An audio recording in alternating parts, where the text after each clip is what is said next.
Hi, this is Skip Bayless, and thank you for listening to the Undisputed podcast. I just posted a personal story on my Facebook page. If you want to know what I'm really all about, what makes me tick, what made me me, you should read what I wrote about my upbringing. You should read about how I succeeded in spite of a mean-spirited drunk of a father and a mother who was too interested in herself to ever be much interested in me. You should read about my athletic achievements and my chokes. You'll find my story on my Facebook page. And now, let's get the show started. Welcome to the Undisputed podcast. I'm your host, Jenny Taft. This podcast is the full show from today's episode of Undisputed from start to finish. We've got a busy slate, so skip Shannon. Let's get to it. Welcome to Undisputed. We are live from Los Angeles. I'm Jenny Taft here with Skip Bayless, Shannon Sharpe. Morning, happy Friday, guys. Well, I don't know about that. What? I'm not sure about happy. You can be happy. Yeah, I'll be happy Monday, but not happy Friday. How are you, Jenny? How you doing, Jenny? How are you, Shannon? I'm good. How you doing I'm today? in a foul mood today. I'm ready to. I got upset Put your cup stomach. on I'm the going other to pick a side. bunch of upsets. You I really do. don't have an upset stomach. Put your cup on the other side. Why? Got the desk all junky. Junkie, it's always there. No. How do you know? I mean, you At gotta- least I don't have What is that thing? Need It's things in order around disgusting. here? It's disgusting. Why are your eyes He on does this side of the table? He sucks on the. What is it? I don't even know what it is. It's a mint. Mint. So he sucks on a mint and then he puts it on his paper where I have to How can you look see at his it? saliva. How can you see it? I have to Getting in your study head? his saliva. It's a distraction. Hold on. Distraction. Yeah, it's a diversion. I purchased this side of the real estate. yeah. This is my side. What? Well, How about it's, that? it's Don't worry funny about because I own a whole lot of that real estate over there, don't I? Right? Yeah. We'll see after today. Yeah, We have a lot exactly. to get to on today's show, like if the Saints will regret calling out Big Ben. Yep. And then we have Shannon's hero, LeBron James. Is he going to have a better game than Anthony He's your Davis hero? tonight? He's more than your hero. He's like your everything. Did you write that? You might have had a little bit to say, but we're going to start with a big weekend for Skip's Cowboys. Dallas can lock up the NFC East title with a win at home Sunday against the Bucs on Fox. Earlier this week, Ezekiel Elliott called it a, quote, must-win for the Cowboys. Dallas is coming off their first shutout loss in 15 years last week, but they're facing a Bucs team that has quietly been very competitive down the stretch. Jameis Winston has been playing well, throwing 8 touchdowns and only 3 interceptions in his last 5 games. Shannon, will the Cowboys win the division Sunday? Why I got to say this? Well, you don't have to say I anything. do. You can say whatever you No, want. you won't be. What's in your heart? Cowboys are going to win the division. Ooh, do we get that on tape? Yeah. Wow. Because the You Bucs better. aren't very good. You know that. too, Really? Skip, I ain't it? don't know that. Let's I just wish I did know that. Now, hopefully, because last week when they lost, they got shut out, Jenny. Someone said, I'm not going to call Skip's name, but someone said they knew they had a 2-game lead. The Eagles were going to play the Rams. They were Easy, it's over. Yeah, It's so over. everything- Washington's going to Jacksonville. It's over. It's over, so we ain't got nothing to worry about. We sitting Yep. pretty, as his new favorite word. We're sitting in the catbird Yep. seat. Now all of a Yep. sudden, it's a 1-game lead. Now we're just in the bird seat. Forget about the cat. The Cowboys will win, Skip. Let's be real. The Bucs aren't very good. They haven't been very good. They got out to this great start. They started 2-0, and everybody, oh, man, Tampa's here. No, they're not. Tampa's not very good. Jameis turns the ball over, and I know that down the stretch, the last 5 games, Jenny read it, 8 touchdowns, 3 interceptions. How he became the 5th best quarterback statistically as far as QBR, that lets you know QBR is not a very good stat. But anyway. He is 5th in the National The football league and been benched twice because of poor play and turnovers. But, Jenny, that's not what we're here to talk about today. The Cowboys should be very motivated. The Cowboys, and Zeke said earlier this week that they shouldn't look for help from anyone else. They need to go out and handle their business. Sounds good. I believe they'll handle their business this week because normally whatever ails you, as far as offense or defense, you play the Bucs, you should feel healthy coming out of that ball game. They don't take the ball away defensively. They're not very good against the run. They're not very good against the pass. The Cowboys have the league's leading rusher. And we're going to see what Dak's going to do because if I'm the Bucs, I'm still going to stack the line of scrimmage. Yeah, because Dak cannot throw, says the Hall of Famer Shannon Sharpe. Go ahead. It's okay. It's okay. Why do you leave? Why do you, when I say Dak is inconsistent throwing the ball, or all he wants to do is dink and Dak, you take that, go all the way over. Leaping to the conclusion that's in your heart of hearts, he can't throw. Normally what's in my heart of hearts, I say. Yeah, because normally if it comes up, it'll come out. Yep. So clearly, I don't feel that way. But anyway, we'll see. I do believe that the Cowboys will clinch the division because the last thing you want to do, Skip, is have to go on the road, face a division opponent that has nothing to lose, that's not going anywhere. And so they say misery loves company. I don't really know what that means, misery loves company. But anyway, since the Giants says we're not going anywhere, let's see what we can do to the old Cowboys to make sure they don't go anywhere. And so you don't want that because the Giants, when you have nothing to lose, they onside kick you, they go for it on every fourth down. I agree. Fake punch you. And it will give you an opportunity to skip. Zeke's at 358 touches. He's, 40-plus clear of the next closest, which is Todd Gurley. So if he has to play these last two games, it could easily be conceivable. He'll be over 400 touches for a season. Well, that puts him in the playoffs. If they make the playoffs, you're going to give it to him as many times as he can stomach it come playoff time. So there's a chance that he might be approaching 500 touches. You don't want that. Give the guy a break. Go ahead and take care of business. You can sit Zeke the last game, get some guys healthy, and be ready to make this playoff push. So I believe they win this ball game. They're the better team, and if they don't win, Jerry Jones is going to be very, very upset with somebody. With who? Head coach?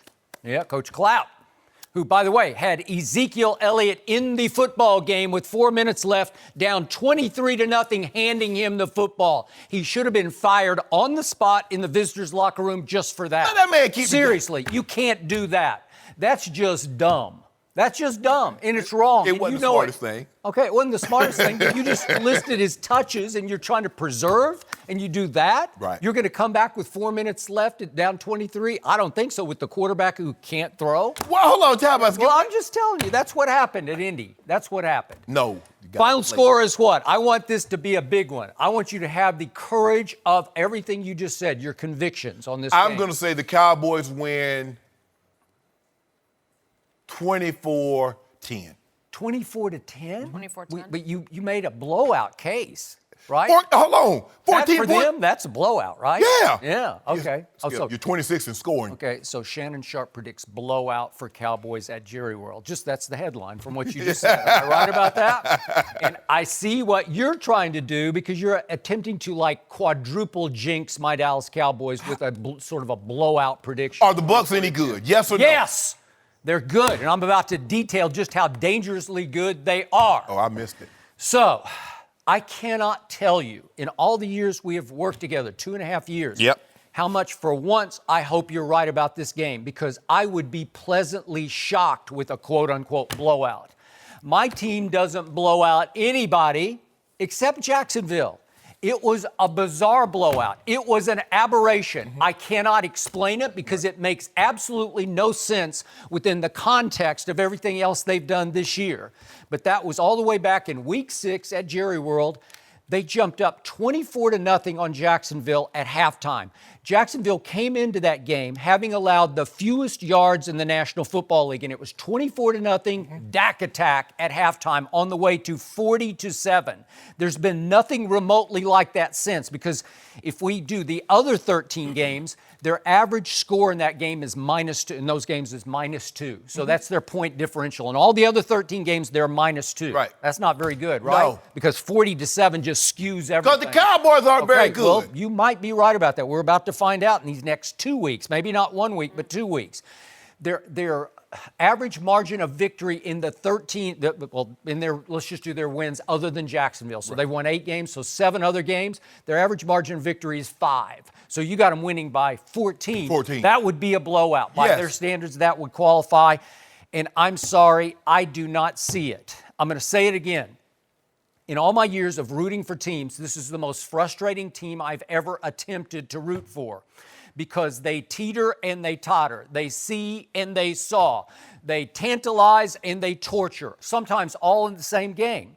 And I'm to the point that I don't really trust them, because you know and I know it's not a great sign that you went up and got your butts handed to you in Indy 23-0 this late. Right. This is 2 games to go. You go up there and you lose 23-0 because you thought that, the Rams, they'll take care of the Eagles and Jacksonville. Come on, they're going to take care of Josh Johnson and the Washington Redskins, and neither happened. And then you lost, and all of a sudden, you're just in the bird seat. Yep. You're not in the catbird seat, but you're just 1 game up. And here comes what I consider an extremely dangerous game. And I told you yesterday that on paper it looks like a gimme because what is my fatal flaw on my team? The Dak attack can just drive it like crazy, but it cannot cash in the red zone. Couldn't cash at Indy in the first half with 3 drives of 10 plays and 14 plays and 15 plays and got 0 points out of it. Yep. So they are now the worst team scoring in the red zone in the National Football League. That is not a good sign. I'll be the first to admit. Tampa Bay is the single worst team in the NFL in stopping opponents in the red zone. So you would think, aha, voila, exactly. Here it is, right? Yes. It's too easy. Makes me queasy. I don't love this because that's a skewed stat. That flaws the argument of what is about to happen. I've told you all week I have a bad feeling about this game. I hope you're right. Obviously, I'm going to root like a psycho for my Dallas Cowboys, but I believe they're going to lose this game. Would you prefer they play the Ravens? The Ravens? Yes. Would you prefer your Cowboys play the Ravens defense? Why? Because you don't like Tampa. Tampa is dead last. They give up the most points in the red zone, but you don't want that. You would prefer the Ravens so that way your Cowboys know what they're up against because you said it's too easy going against Tampa. Okay. So you want them to have to dig down. You focus completely on Dak. It's always Dak. Dak. But you bad.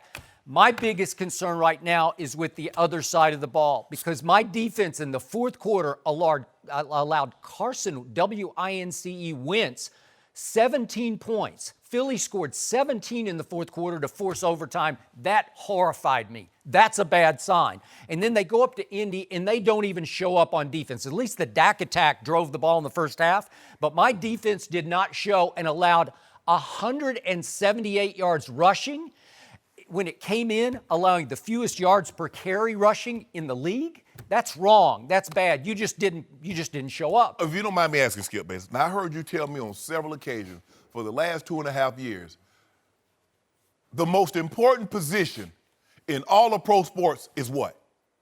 What position, Skip? Oh, it's quarterback by far. So times 5. So why shouldn't what position does Dak Prescott play? Mm-hmm. So why shouldn't I hold him accountable for most of the woes that's going on with the Cowboys offense? I'm just saying, the woes right now are more pronounced on the defensive side of the ball. That's what scares me. Skip, they're the third-ranked defense in football. You can talk all you want about Tampa's defense. I'm about to talk about Tampa's offense. That's what scares me.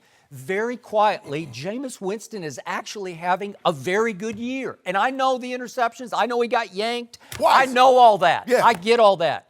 He is 5th in the whole NFL in QBR, and you could say that just blows that stat out of the water like it shouldn't matter anymore. But he is 5th. And over their last 4 games, they have been nothing but highly competitive. And he has been nothing but really good in his last 4 games. They beat San Francisco, who is not bad. We saw what San Francisco just did to Seattle. Yes. Beat them decisively. And then they beat Carolina when Carolina was still rolling. It looked like the wild card team. They beat them 24-17. And Cam threw for 300, but he threw 3 interceptions. Was it 4? 3. He threw 3 in that game. And then, would you believe, people just gloss over this. Do you realize going to the fourth quarter at home against New Orleans, they were ahead 14-11, and they finally lost 28-14, but they were up 14-11. So don't say they've chucked it for the year. They've just they're still playing hard. Then at Baltimore, they played well. It was 20-12, but they hung in the whole game. Right. In 3 of those 4 games, Jameis had high QBRs, all averaging around 90. Right. So guess who is who leads the NFL in yards per catch? Help me out.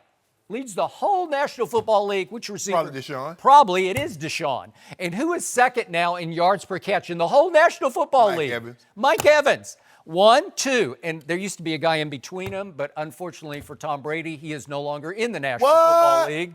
And that guy, what's his name? Josh Gordon? Oh, yeah. We're going to talk about him later. Yeah, we're going to talk about him, but he used to be second, and now he's none. Right. He's gone. Okay, so they got the 1-2 receivers in big plays, right? You don't think they're going to create some big plays Sunday? You watch. They're going to against Byron Jones? Yeah, they're going to score the football. Well, they got 2 of them now. Right? What's Lawrence Taylor going to be doing? I don't know. He had, you know what? He's been kind of a no-show for What about the last 4 games. what about Randy Gregory? I don't know. Kind of no-show. Skip, They haven't been rushing the passer. So help me get this right now. You got Dak and you believe in Dak. I do. Tampa is 32nd in red zone defense. They're 32nd in creating turnovers. They're 27th in passing deep. What is there to fear with your offense and your defense? You're 3rd in points. You're a top 5 in yardage allowed. What is there to fear if they are who you think they were? You said the Cowboys can go make a Super Bowl run. I do. If you honestly believe that, there should be nothing to fear about this team. I like my team and my quarterback best when backs are completely to the wall, when they have to go to Philly and win a game, when they have to survive against Drew Brees, when everybody thinks they're going to get embarrassed and blown off their home field. That's when I love them the most, which is why I got this weird feeling they're going to lose this game, and then the game of the year is going to be at the Giants next week. They're going to take their division rivalry. If No, they're going to go up there, and they're going to win decisively, and it's going to all come back together, and they'll springboard right out of that game into a home playoff game. Because they will win these. If they lose against Tampa, they're not making the playoff, Skip. Really? If they lose to Tampa. You want to triple down on the bet? Yes. Really? Yeah, quadruple down. Really? Hold on, wait a minute. You actually think they're going to go to Indy, get blown out, lose at home to Tampa, and then go on the road? Go on the road, yeah, I do. Do you remember what happened when they went on the road to Philadelphia? Do you remember what happened when they went back to the scene of the crime in Atlanta against Matt Ryan? About to get blown off the field, said Shannon Sharpe. No. Nope. Your psyche is fragile. No, it's not. My team is fragile. It's up and down. It hasn't taken off. I keep saying poised for takeoff. It hasn't taken off yet. And it's dangerous when you take your foot so far off the gas this late in the year that you lose 23-0. Exactly. And then all of a sudden, here comes Tampa, and it's too easy. It's a gimme. And all of a sudden, you can't quite. Now, how did we do that?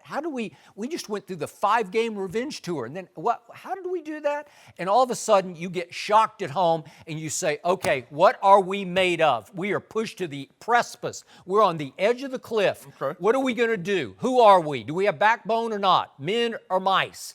And I think they would stand up and be men. And I like that scenario just as much as I like them beating Tampa. I'm just trying to figure out, you believe wholeheartedly in Dak.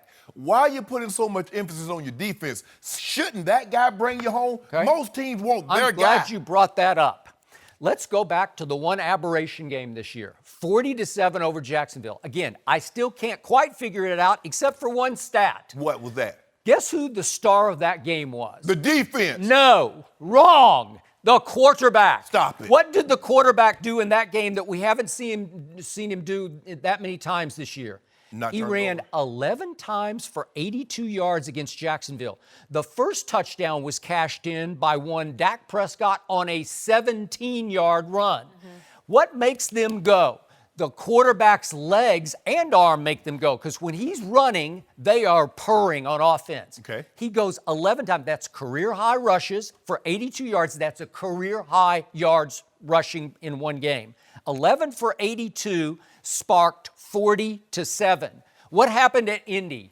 How many times did my quarterback run the ball at Indy? He running for a life. He ran 0 times. He ran 0 times for 0 yards at Indy. Do you see some correlation there? Yeah. They lose 23-0, but they win 40-7. What about because the quarterback started it off with a 17-yard touchdown run that just detonated the whole day. It went from there.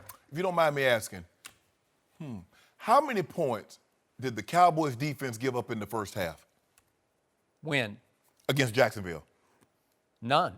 Oh. Dak played a key role in that. Okay, whoa. It's just like Indy. It's the same thing. It's 20-10 in time of possession in the first half against Jacksonville. Jacksonville just doesn't have the ball. Andrew Luck didn't have the ball in the first half, but I had 0 points because There was a drop touchdown pass. There was a blocked field goal. Okay. There was an uncalled pass interference. Should have been cash, and it was 0. Okay. Came up empty. Okay, so how many times have the Cowboys defense allowed 7 or fewer points this season? 7 or fewer? Yeah. I don't know. Exactly. Not many. Exactly. Yeah. How many times have you guys scored 40? Well, we don't even come close. Exactly. Except for one explosion. I told you, it's almost inexplicable except for one stat. The quarterback detonated it. So wouldn't Scott Linehan wake up this week and say, you know what? Maybe I should call some running plays for my quarterback. Maybe I should call a few more zone reads. Maybe I should call an occasional quarterback draw. Maybe I should roll him out occasionally. Is he a quarterback or a running back that can throw? He's a little bit of both. No. He's a little bit of How both. about he throw the weighs ball? 240 pounds. And you know what? He can take a licking, man. And checking the ball down. That's how he got the name Dink and Dak. 206 yards on 39 attempts. You ought to be embarrassed. Well, do you realize Andrew Luck's yards per attempt is worse than Dak? Whoa, Skip. So he's dinking Luck. Don't talk about He's my out of quarterback. luck. Don't talk about my quarterback. He's now your quarterback? My quarterback. Andrew Luck is I now your adopted him. quarterback. Interesting. 34 touchdowns. What you gonna do about that? I don't care. 8-8. I don't even care about it. No, he's 8-5. Yeah. About to be 10-6. Who? Andrew Luck. Andrew Luck? Yep. 8-6? Yep. Is that all he is?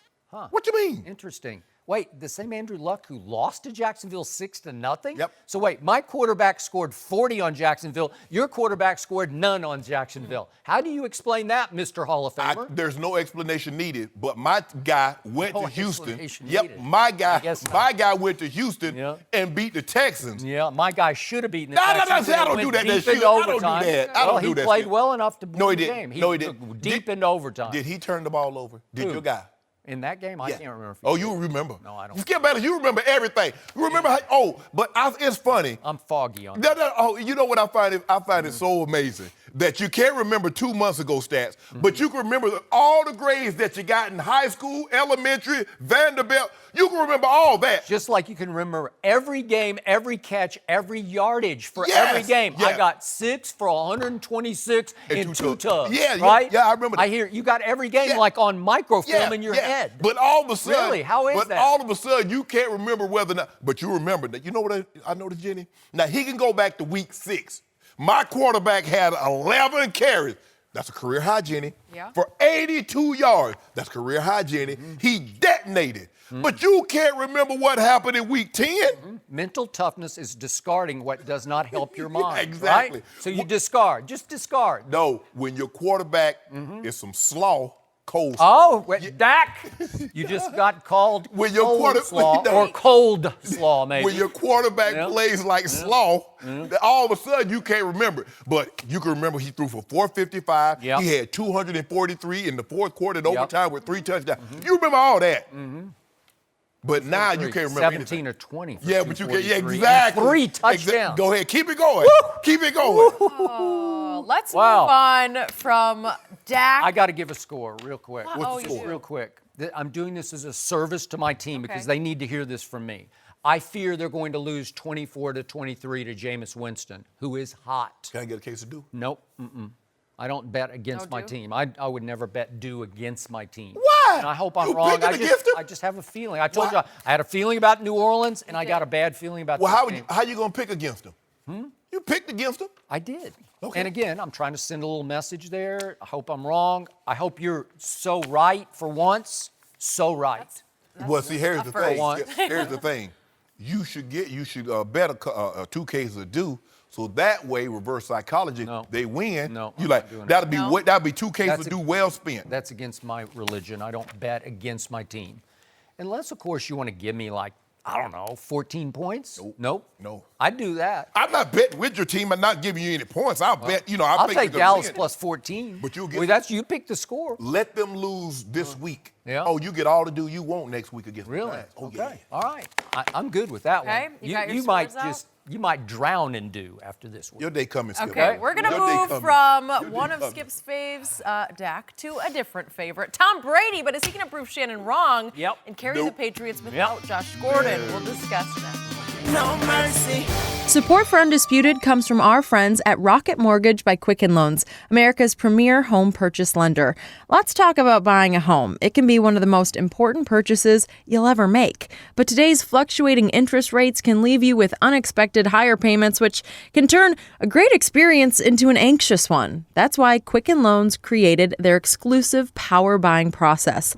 Here's how it works. They check your income, assets, and credit to give you a verified approval. This gives you the strength of a cash buyer, making your offer more attractive to sellers. Once verified, you qualify for their exclusive Rate Shield approval. They'll lock your interest rate for up to 90 days while you shop for your new home. Then, once you've found the one, if rates have gone up, your rate stays the same. But if rates have gone down, you get to keep that new lower rate. Either way, you win.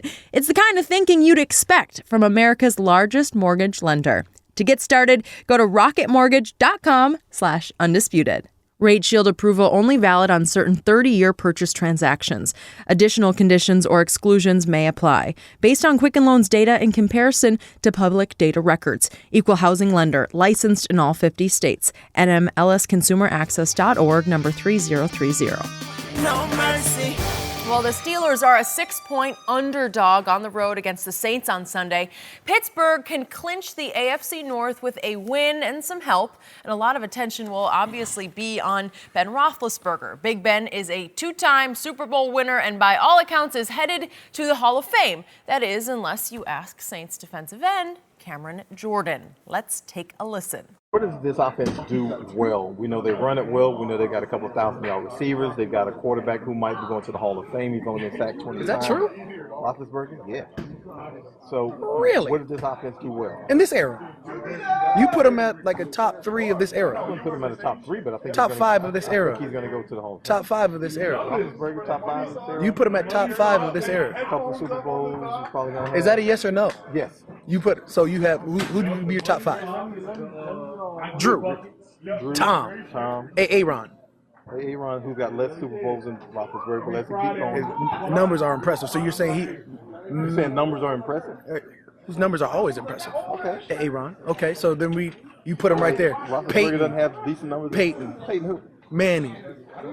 He's not. Well, I didn't even count him in the era. This is the era. He retired 2 years ago. Him in the era. That was most of Roethlisberger's career. You're saying he's better. He's better than Phillip Rivers right now. Right now, career-wise. Career-wise. Because you give him the Super Bowl nod. Is that what you're saying? Yeah, he didn't have a have a more accomplished career than Phillip Rivers. You're putting him at number 5. Yeah, I put him at 5. Okay. I mean, okay. I'd honestly put Eli before I put Ben, but okay. What? 2 Super Bowls. If we're going by his numbers. Except Eli washed. I hear you. All right, cool. So you're putting him at number 5. We got to watch out. He would be great on the show. Boy, how about that kind of debate? I loved it. Shannon, will this bulletin board material help the Steelers pull off the upset? I think the Steelers are going to be very, very motivated. I just hope Cam Jordan going to be able to walk it like he talk it. Walk it like he talk it. Because he doing a lot of talking, Skip Bayless. Yes. Now, look, this is his opinion, Cam Jordan, but it's hard for me to believe that Ben is not a top 5 quarterback in his era. And he made some very compelling points, Skip. I mean, Peyton, Tom, and Drew. Okay, we there 3. All right, I agree. Aaron Rodgers, Big Ben. Okay, you flip 4, 5, 4. But I think he has to be in there given his numbers. Take him over Phillip Rivers and for his career. But, he said Ben always has impressive numbers, and numbers aren't everything. Cam, you're absolutely right, because Drew Brees has 5 5,000-yard passing seasons, and in 3 of those, you didn't make the playoffs. Uh-huh. So numbers aren't everything. Good point. Skip, the thing is for the New Orleans, since that Dallas game, they have not been impressive, especially offensively. I think the defense doing a great job, and because they only gave up 13 points to the Cowboys, they gave up 14 to Tampa, and they gave up 9. Mm-hmm. So defensively, they've been playing very, very well. Yep. It's the offense that hasn't held up their end of the deal. But I do expect them to play better offensively. They're back in their building, and you know what they represent. Skip, this is the first time they've been home in a month. Whew, yeah. They've been on the road. They was on the road to Dallas. They were on the road to Tampa. They were on the road to Carolina. Yep. So now they get to come home and get some of that old good old gumbo, some of that old etouffee, maybe some boudin. Yeah, I know y'all don't eat that, but that's some good old stuff right there, Skip Bayless. Woo! Good old eating. Maybe look. What about beignet? You like that? I used to. Oh, you I'm know, good. old JD. When I was a little kid, I did. Sweet I'll tooth eat it nasty for over here, everyone. like anything sweet. Yep. But anyway, I expect both teams to score a lot, Skip, because both teams has nice offenses.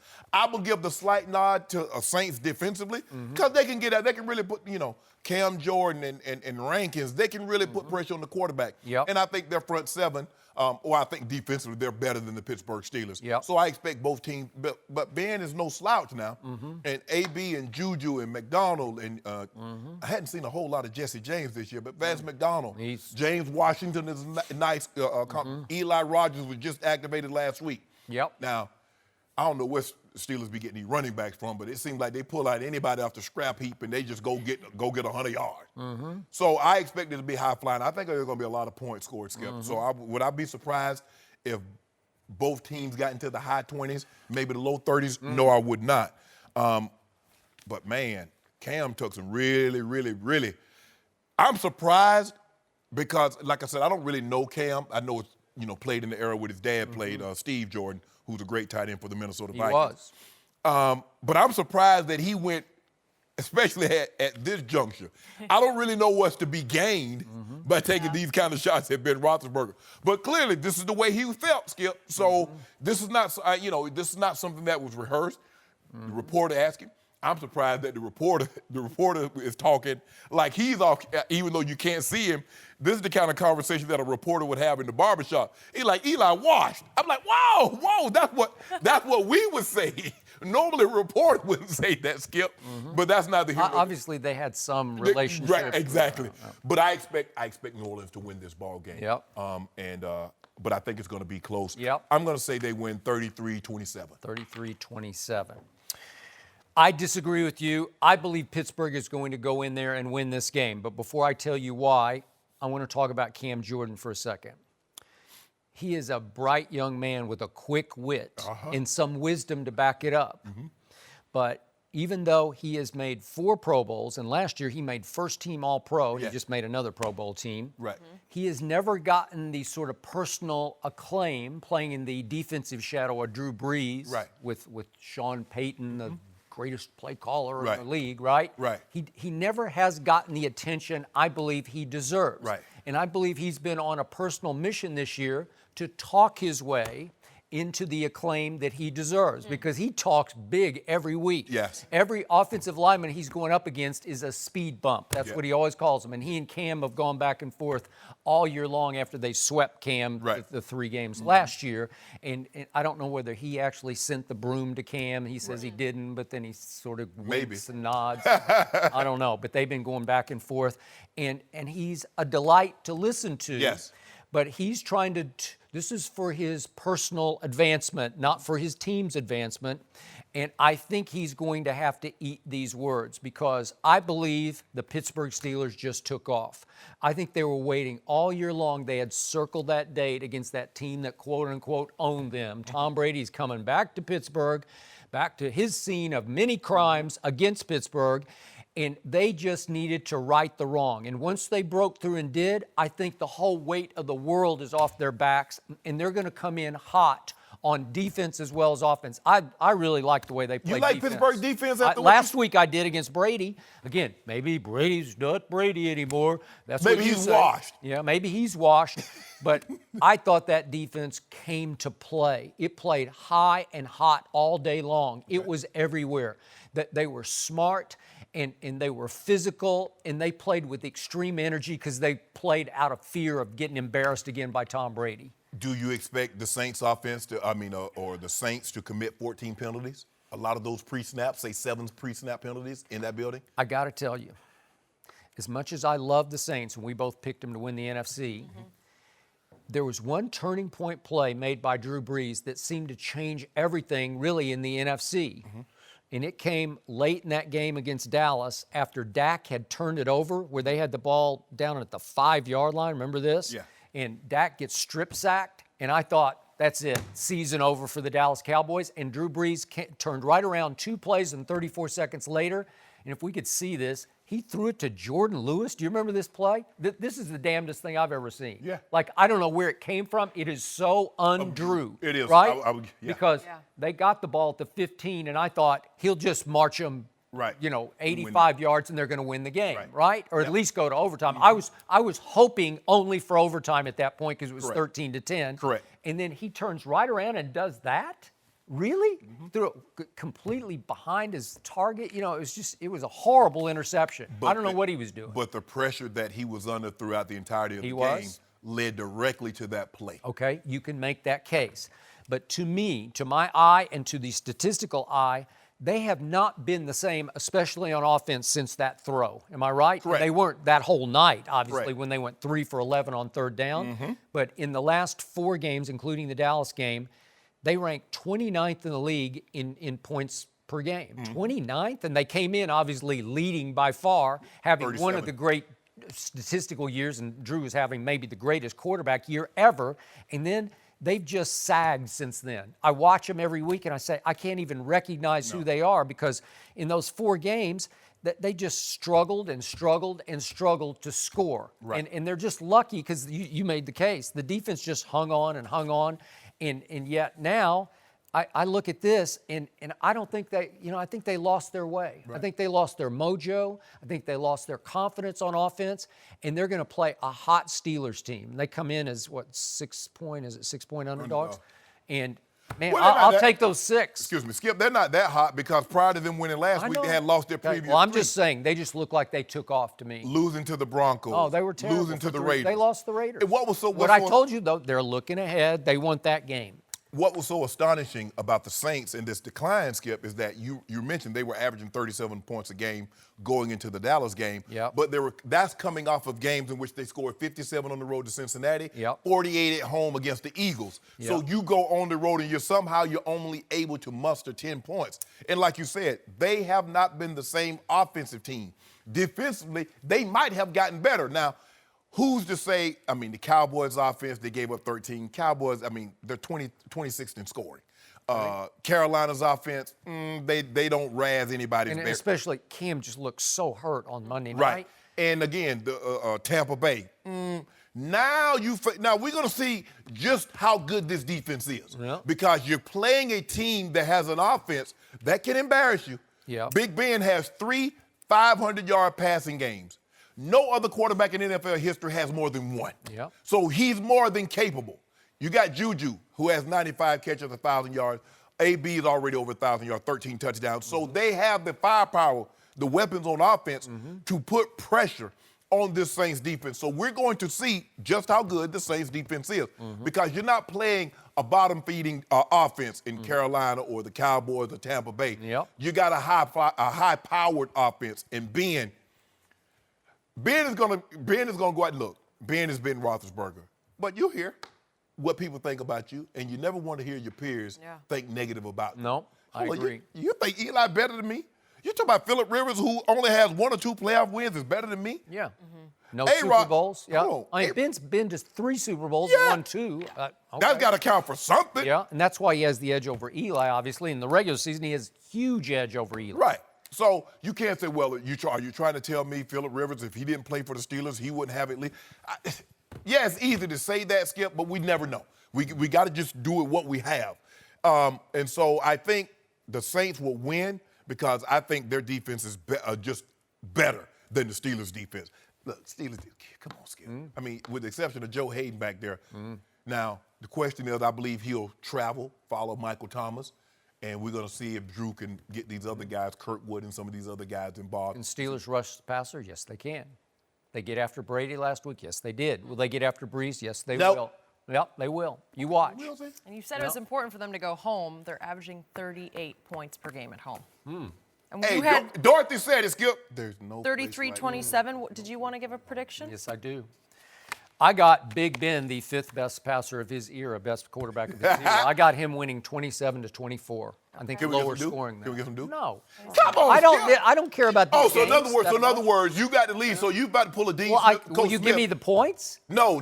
So I just Well, it's 6 points. I'll take 6. So I just want to make sure I'm hearing you correctly. So in other words, you go in 4 corners on me. What are you talking about? You up on me on the do, and so you're not gonna give me a chance I'm not to up. win It's the NFC East. Is it over? Yeah, it's not But yet even over. with I just predicted it's not going to be over until next Sunday. hold on.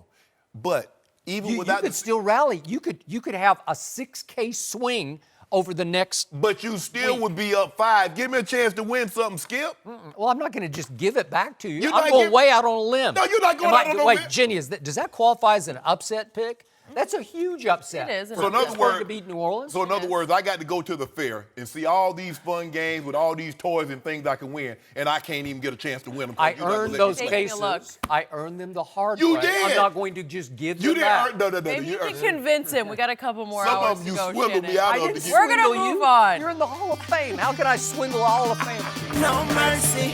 The NFL suspended Josh Gordon indefinitely yesterday for violating the terms of his conditional reinstatement for substance abuse. Gordon's absence means one less target for Tom Brady, who only managed to score 10 points in last week's loss at Pittsburgh. Brady lost back-to-back games in December for the first time since 2002, but the Pats will finish the season as huge favorites at home against the Bills and Jets. So, Shannon, what do you expect from Brady the rest of the season? I expect him to be Tom Brady. All the parts that Not very good. That's Well, what you. well- I mean, that's. Well, isn't that what you've been calling it? Did- I'm serious. I mean, I got it.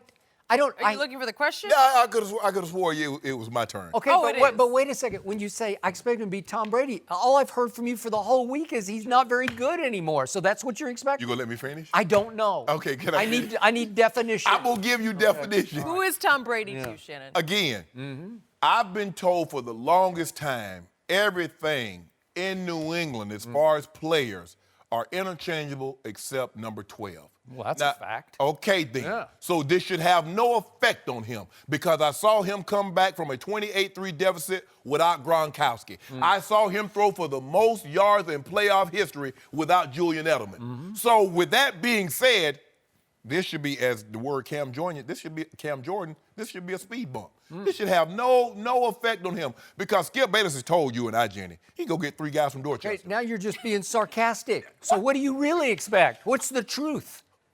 You expect him to struggle. No. Skip, they're on. playing Buffalo. They're playing the Jets. Really? You struggle. I don't know. You do know. You need to stop. I know what you're trying to do. You see what he's trying to do, Jenny? He's trying to build in suspense. He's trying to build, Tom Brady, he's going to be up against it now. He has no chance. So then when he goes and throws for 300, he's the GOAT. Tom, terrific. No, I'm not going to let you do that, Skip Bayless. I haven't spoken Now, yet. you have spoken. You interrupted me to begin it.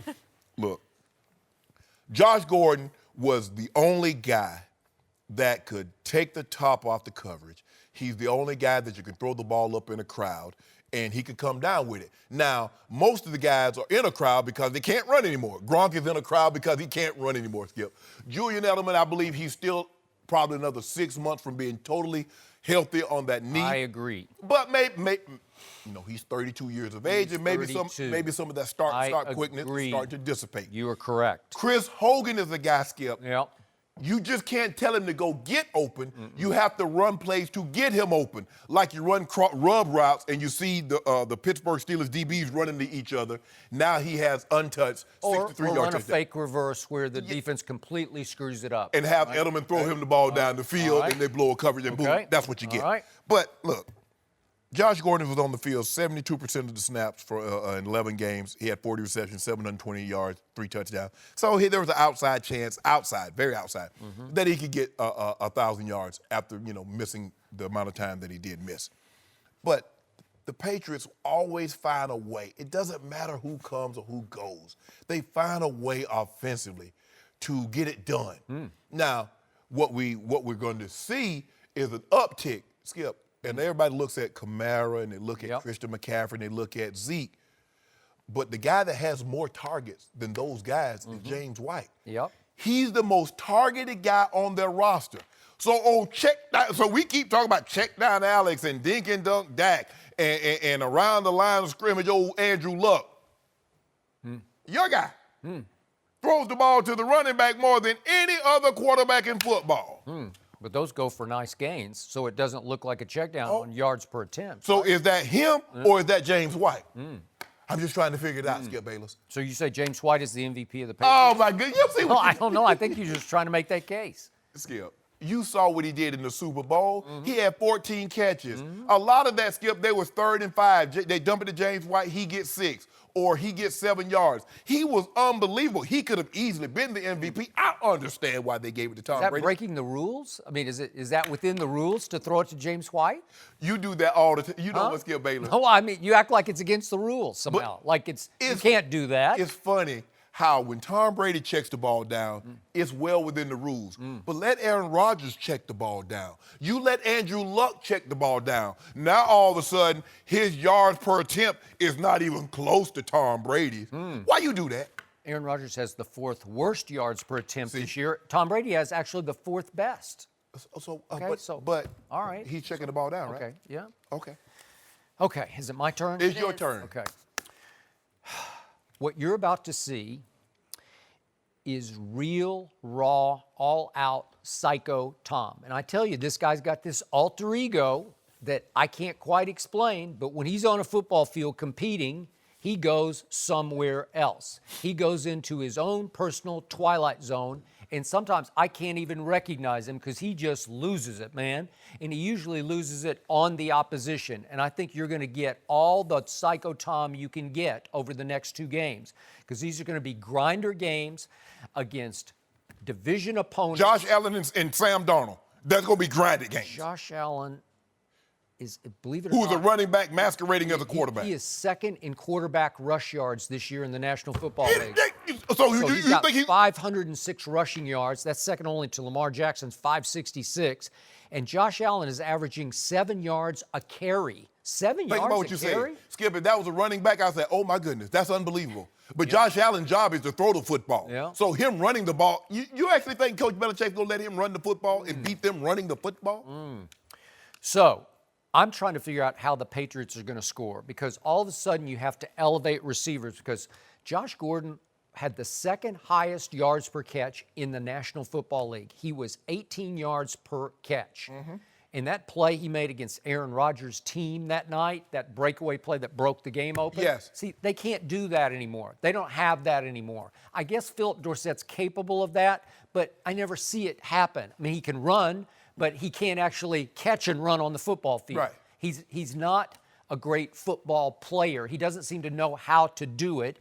And Brady works with him after practice, and they try to get on the same wavelength, but they never quite have. So he's caught 27 balls this year. Chris Hogan's caught all of 29 balls. And now those 2 guys go up in the pecking order, and now you got to depend on both of them. And to your point, Chris Hogan's 30 and Julian's 32. They just don't look the same to me. So Gronk is like this broken down Frankenstein monster who just sort of, me, Frankenstein, who just sort of teeters along. He can't run. He can't jump.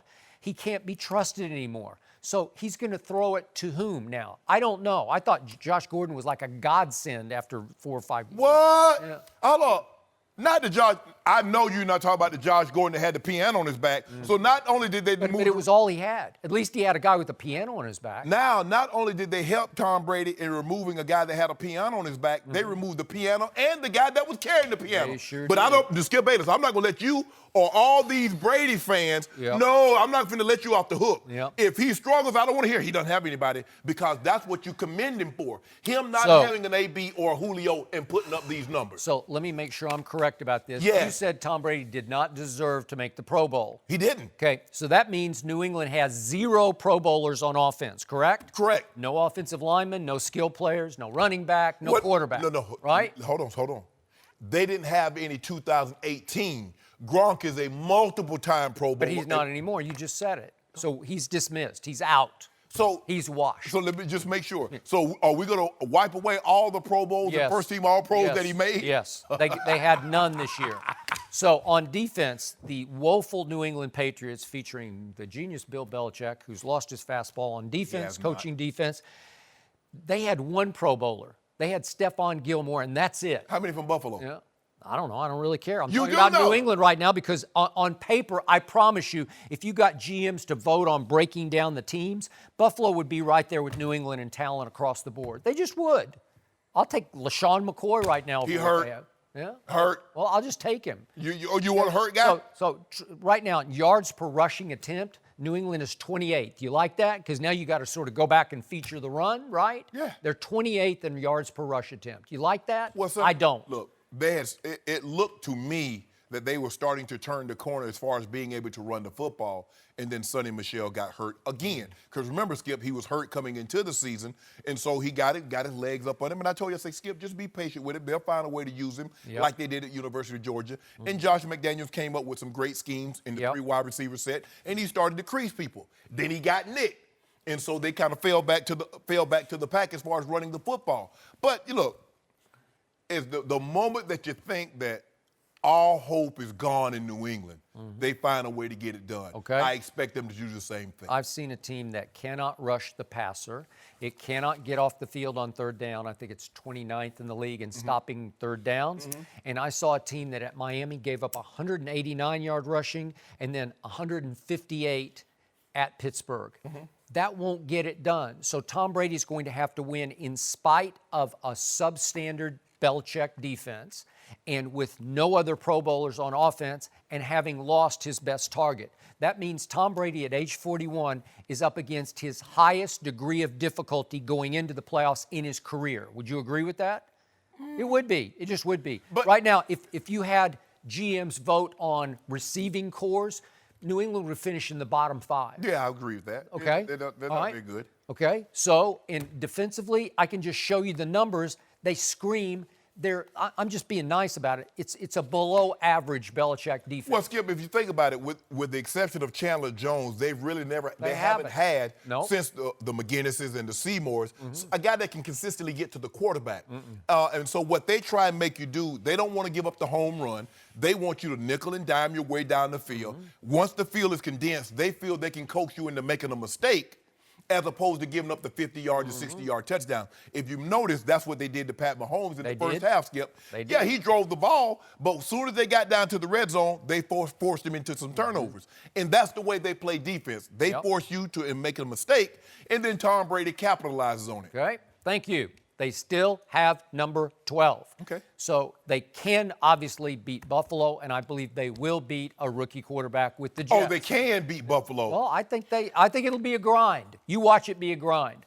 Buffalo can play them tough. The Jets can play them tough. All I'm saying is that I don't want the excuse There's that no Tom excuse. Brady doesn't have anybody, because that's why you call him the GOAT, because he doesn't have an AB or Julio, and he gets it done. He doesn't. Okay. Now he really doesn't. No. Call those guys from Dorchester. They're not busy. Well, he may have to call him this Sunday. Yeah, you know what I'm saying? They call them guys. No, he doesn't call him. He just waits until an hour before the game and goes up in the stands and said, hey, you three. Yeah. I'll take you three. Could you guys put some pads and helmets Well, the on? guys up in Dorchester, the boats are not going out this time of year. Really? So they're not busy either. Available? Yeah. Hold some auditions. Yep. Some Well, tryouts. all I know is the Patriots need the Eagles to take care of the Texans. We're going to talk about that game in just a minute, but that needs to happen. And if that happens, this team's got a shot. Come on, Texans. All right, let's jump to the Lakers because Anthony Davis, he's going to be in town tonight. Is he going to show LeBron who the real king is? We'll tell you next.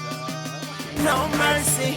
So LeBron's Lakers are looking to stop a 2-game skid when they host Anthony Davis and the Pelicans at Staples Center tonight. AD can't become a free agent till the end of next season, but the rumor mill has been going nuts that the Lakers could be a possible destination for a trade. Pelicans coach Alvin Gentry said yesterday, quote, "We're not gonna trade him no matter what." Back to the court, AD and LeBron are both averaging 28 points this season. So, Shannon, who has a better game tonight, AD or LeBron? You know, Skip Bayless, I can see Anthony Davis going for like 40, 15, and 4. But old LeBron James gonna get that triple dub. He gonna see that old two-timing lady, Miss Triple Dub. Really? Yeah, she was with LeBron the other night and then left him and went with Lonzo. Really? Yeah. Huh. Yeah, she came for LeBron and left with Lonzo. I think she digs Lonzo because he Whatever. You know, she's gonna be with him a lot. Whatever said she did what she did for James Harden, I ain't too keen on her. Okay. But LeBron's gonna have the better game because he gonna get that dub. He gonna get a triple dub and a dub to top it off. Okay. But AD's gonna have a monster. But this is what I need the LA fans to do. Every time Anthony Davis touches the ball, I need y'all to cheer. I need y'all to cheer. I need when he's going to the free throw line, I need you to chant MVP. Because that's what we try to do. We recruit. This is the recruitment phase right here. That's how we're going to do it. Okay. Skip, did you see the story about the University of Florida that got the guy, the recruit to sign because they dressed his dad in the official Florida uniform? Yeah. And his son went there. That's how we're going to get Anthony Davis. Yeah, I need you to come out. Anthony Davis, 20. Okay, I need you to show up with Lakers jerseys 23, but I need you to have Davis on the back of it. Yeah, that's how we gonna do that thing, Skip Bayless. He goes to the free throw line, MVP. MVP. Yep. By the way, what number is he gonna wear when he comes to LA? That could be a problem. It ain't gonna be no problem. Huh? If you notice, think about it. Magic Johnson was number 33 in college. He wasn't 33 when he got to LA, was he, Skip? Yeah. Shaquille O'Neal was 33 when he was in college, and Orlando. He didn't get neither one. He didn't get 32 or 33. When you go there, you are all-time great. The all-time greats that were before you, you don't bother them numbers. So Anthony Davis, he can be 22 or he can be 24. He can't be 24. No. Why, Katie? Oh, Kobe, that's right. Okay, so he can be 25. Yeah. He can be 25 or 20. Take your pick. Hold other on. than Elgin Baylor might have been 20. Oh, he might not be 22 because Elgin Baylor might have been 22. We'll find a number for him. Don't worry about that. Is it possible that last night over dinner, LeBron offered to give him 23 if he will force a trade to the Lakers? No. Is it possible? And LeBron will go back to, I don't know, six? Right? Last had 6. Yeah? Yeah. Oh, that's over. Oh, last had 6. We can't take that number from Born Ready. Born ready. Look, Skip. Anthony Davis is phenomenal. They don't really have anybody that can check him. The guy's 6'10", probably have over a 7.5-foot wingspan. He can score the basketball. He can shoot the three. He got mid-range. He can post you. He has no weakness offensively. He plays defense because he's leading the league in blocks. I think he's leading the league, or he's close up there with 3 blocks a game, getting your double-digit, getting your 12 rebounds a game, dishing out 5 assists. So fundamentally, he's sound. He's as good as we have in the NBA. It would be great to pair him, and so I expect him to have a phenomenal game tonight. But it's like anytime stars, they go head-to-head, I'm sure he wants to show LeBron what could be. Yep. LeBron wants to show him what could be. Yep. Bruh, can you imagine? You can do your thing, I'm going to do my thing. I'm going to get these 28 tonight. Yep. Assist total going to go up because, hey, you're going to be kicking that thing to AD. He ain't got to worry about, getting all them rebounds because now you got JaVale and him that can command the board. So LeBron, So I expect Anthony Davis. I can see his stat line, 40, 15, and 4 with 2 blocks. But he got to take that L tonight. He got to go back to New Orleans with that L because LeBron finna have that monster triple dub. 31, 11, and 13. Okay. So I do agree with you on this point. This is a big night for Laker fans at Staples. They need to make Anthony Davis feel like he's home. They need to heap Hollywood adulation, even idolatry, upon his shoulders and head, where he just feels like he's basking in waves and waves of applause that he's never really even experienced at Kentucky or certainly in New Orleans. We don't need to make him feel wanted. We need to make him feel needed. We need you, AD. We don't want you. We need you. Okay. I also wrote down monster numbers because I think he's going to get a big pre-tip hug from LeBron, like a big brother, little brother hug. And I think he's going to want to perform not only for his big brother, but for those fans. And I'm looking monster. I'm with you. I went a little higher than you. I went 40, 20, 5, and 5 blocks. Wow. That would be monster. Wow. And he is highly capable of this. And he had a 59-20 game against Detroit a couple of years ago. And yet the storybook finish for this scenario would be for LeBron, for once in his new Laker life, to take over down the stretch of a close game and close it. LeBron needs to close this deal just to show Anthony, here I am. You need me, because Anthony said the other day, I have to play an almost perfect game for us to win. Correct. Which I thought was it's a lot. It's kind of a LeBron-esque statement because you can read a lot into it. He ain't lie. Well, I don't know. No about lie that. detected. Yeah, I put him on the lie detector, Skip. He telling the truth. Drew Holiday made any All-Star teams in his past? He has. Really, Skip? Yeah, he doesn't have Mirotic right now, but Mirotic he can rise and shine on occasion. He makes big shots. And still, Anthony Davis needs to be flawless. Yeah. Is Julius Randle not a beast Drew down Randle's low? been unbelievable this year. Okay, all right. So it's not like they're devoid of talent, but yet they're 15 and 17. Right. PER, the all-time stat in basketball, player efficiency rating. Once again, Anthony Davis is running away with it. Yeah. He's number one. LeBron is sixth in PER. If you go even to Anthony, he's an 81% free throw shooter. Wow. LeBron's now fallen all the way to 68%. He get that back. 68? He's gonna finish at 75 or above. Oh, well, you just conceded? You conceded our 80% case of do bet. It ain't looking You good. just said it's over. It ain't looking good for the home. Are we giving it up yet? No? It has Okay. 68%. He needs to get all the way to 80. That means from here on, You got to shoot like 90%. 95. how he knows. Right? It might be Uh-oh, too I late. think we just got a concession. We got a concession laugh from the Hall of Famer on that one. But Anthony is lighting it up like he is the statistical all-time beast, Yes, right? yes. Yet his team is 15 and 17. But that should tell you something, Skip. The guy's giving you 28, 12, 5, 3, and then 15 and 17. He's even averaging 2 steals a game. Yes. He's 6'10". Yes. And he can shoot it because, as you know, he was a guard in high school, and then he sprouted his senior year. Like 8 right? inches. But here's the thing, Skip. So now, let's just say for the sake of argument, what you're going to have to give up to get him. I believe every piece is expendable except LeBron James. All right. So whatever you want. Yeah. I mean, it's hard to make the cap work if you get too many players. Well, I'm just saying. But the obvious 3 are Kuzma and Lonzo and Brandon Ingram. Correct. Right? It seems like that's a lot of firepower, Yeah. man. That's a lot of potential. And you're probably going to still have to give up a draft, your first round And you could pick throw your first-round pick, which for 2 years. I don't know if 2 years. I give 2 years. Okay, it could just to max LeBron's chances. Yeah. You could do that. Because, Skip, it's not like you it's know not what? like you're going to be in the lottery. I would agree with that. Yeah. Yeah, I'm with you. So it's a big night, but again, LeBron needs to show him, I got you, because I'm going to make this case again. Anthony needs LeBron even more than LeBron needs Anthony. Because Anthony's not getting it done. No. They did have a nice playoff series. Now, obviously, Rondo was a key. Right. So Rondo, obviously, is a Laker. So it would be set up right on schedule for the Lakers to go forward with LeBron, Anthony, Rondo at the point. Then you could mix and match KCP and Lance. Well, you know what, Skip? One or two things have happened since you say LeBron needs a big night. Either he's getting a triple-double, he's going for 50. Yeah, I just think it matters that he closes the game. Right. He comes up big down the stretch. Right. And I know he's got to, in his 16th year, he's got to, trust me, high basketball IQ, he's thinking about this. He's got to conserve himself a little bit for Tuesday afternoon, or it's afternoon here, but 8 Eastern time on Tuesday on Christmas Day, because that is at Golden State, and he is on stage. And he doesn't have enough help to do that. So that's going to be all LeBron, right? Yeah. And so they got Memphis at home on Sunday, and I would think on that game, you're not going to get all of LeBron in that game. Skip, they got about 6 games in 10 days. Yeah. Because they play tonight, and then they play Sunday, they play Tuesday, they play Thursday, So they got a nice little stretch coming up now.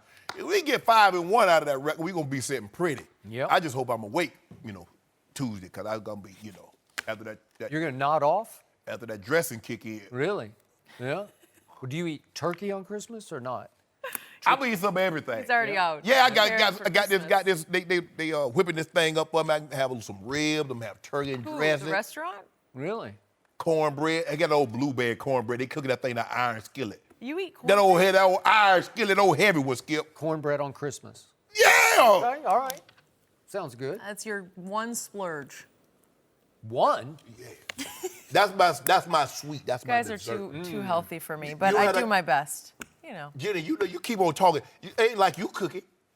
maybe I will on Christmas Jenny say the pot, she told me, see, this is what I'm going to dry snitch. Jenny say her pots on the stove has never been used. That is Really? definitely a statement that I shared off record. But hey, now the world knows I'm not a great chef. Well, I'll throw out the fact that our pots sit on our stove unused also, you, because Skip. Ernestine can't cook because I don't want her to cook. I don't care. You can't cook I either. can't Don't put cook, that on so I Ernestine. grew up in a family of cooks. I don't need to cook.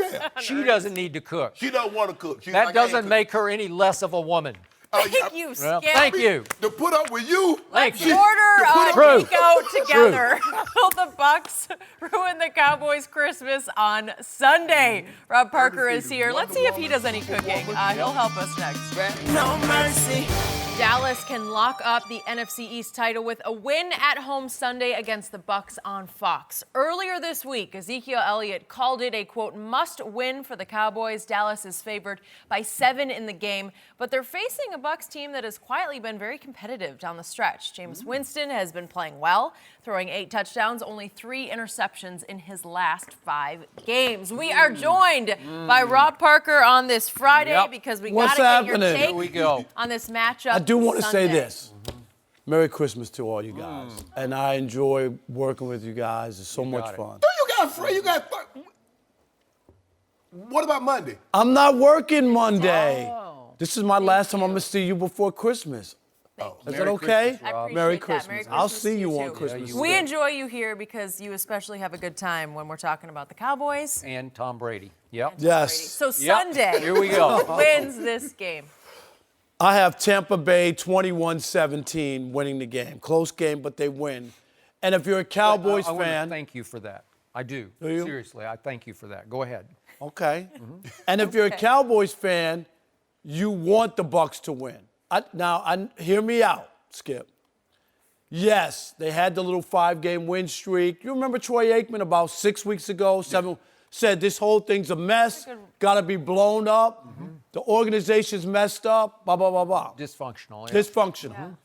They win those 5 games. By the way, he was correct about that. Absolutely. Yes, And this is what yes. I'm saying. This is why, if you're a Cowboys fan, you really don't want them to win this weak NFC East division.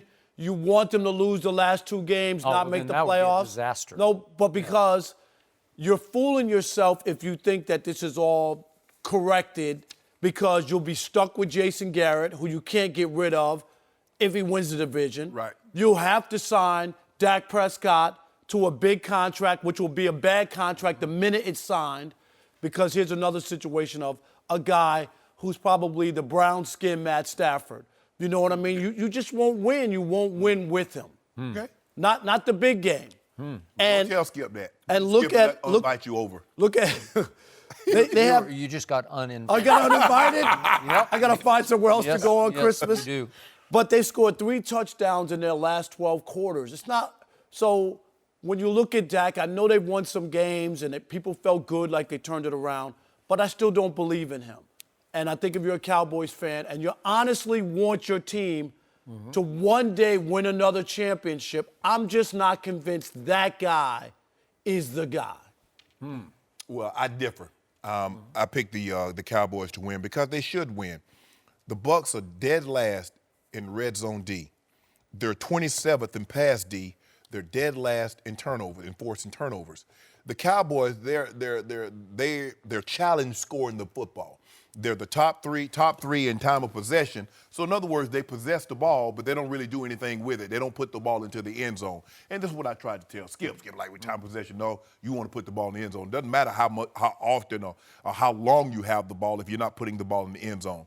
Look, on paper, the Cowboys should win this game. Like Skip always tells me, you look at player for player, who you taking? But you know the NFL doesn't work like that. You want Jameis or you want Dak? I don't know. Jameis is playing really. Do you want Jameis? I like Jameis when he came out. I endorsed him as the first overall pick. And by the way, he's been playing for his Tampa Bay life for the last 5 weeks, and he's playing at a high level. Fifth in the NFL in QBR. But hold on. But your guy has finished 3rd and 4th in QBR. So by that metric, You'd rather have Dak. Okay. Yeah, I would. Okay. I would. Zeke. I just like him making Look plays at Zeke. better. Okay. You keep talking about Mike Okay, Evans. let's go to the receivers. Let's go to Deshaun Jackson. You want him or Amari Cooper?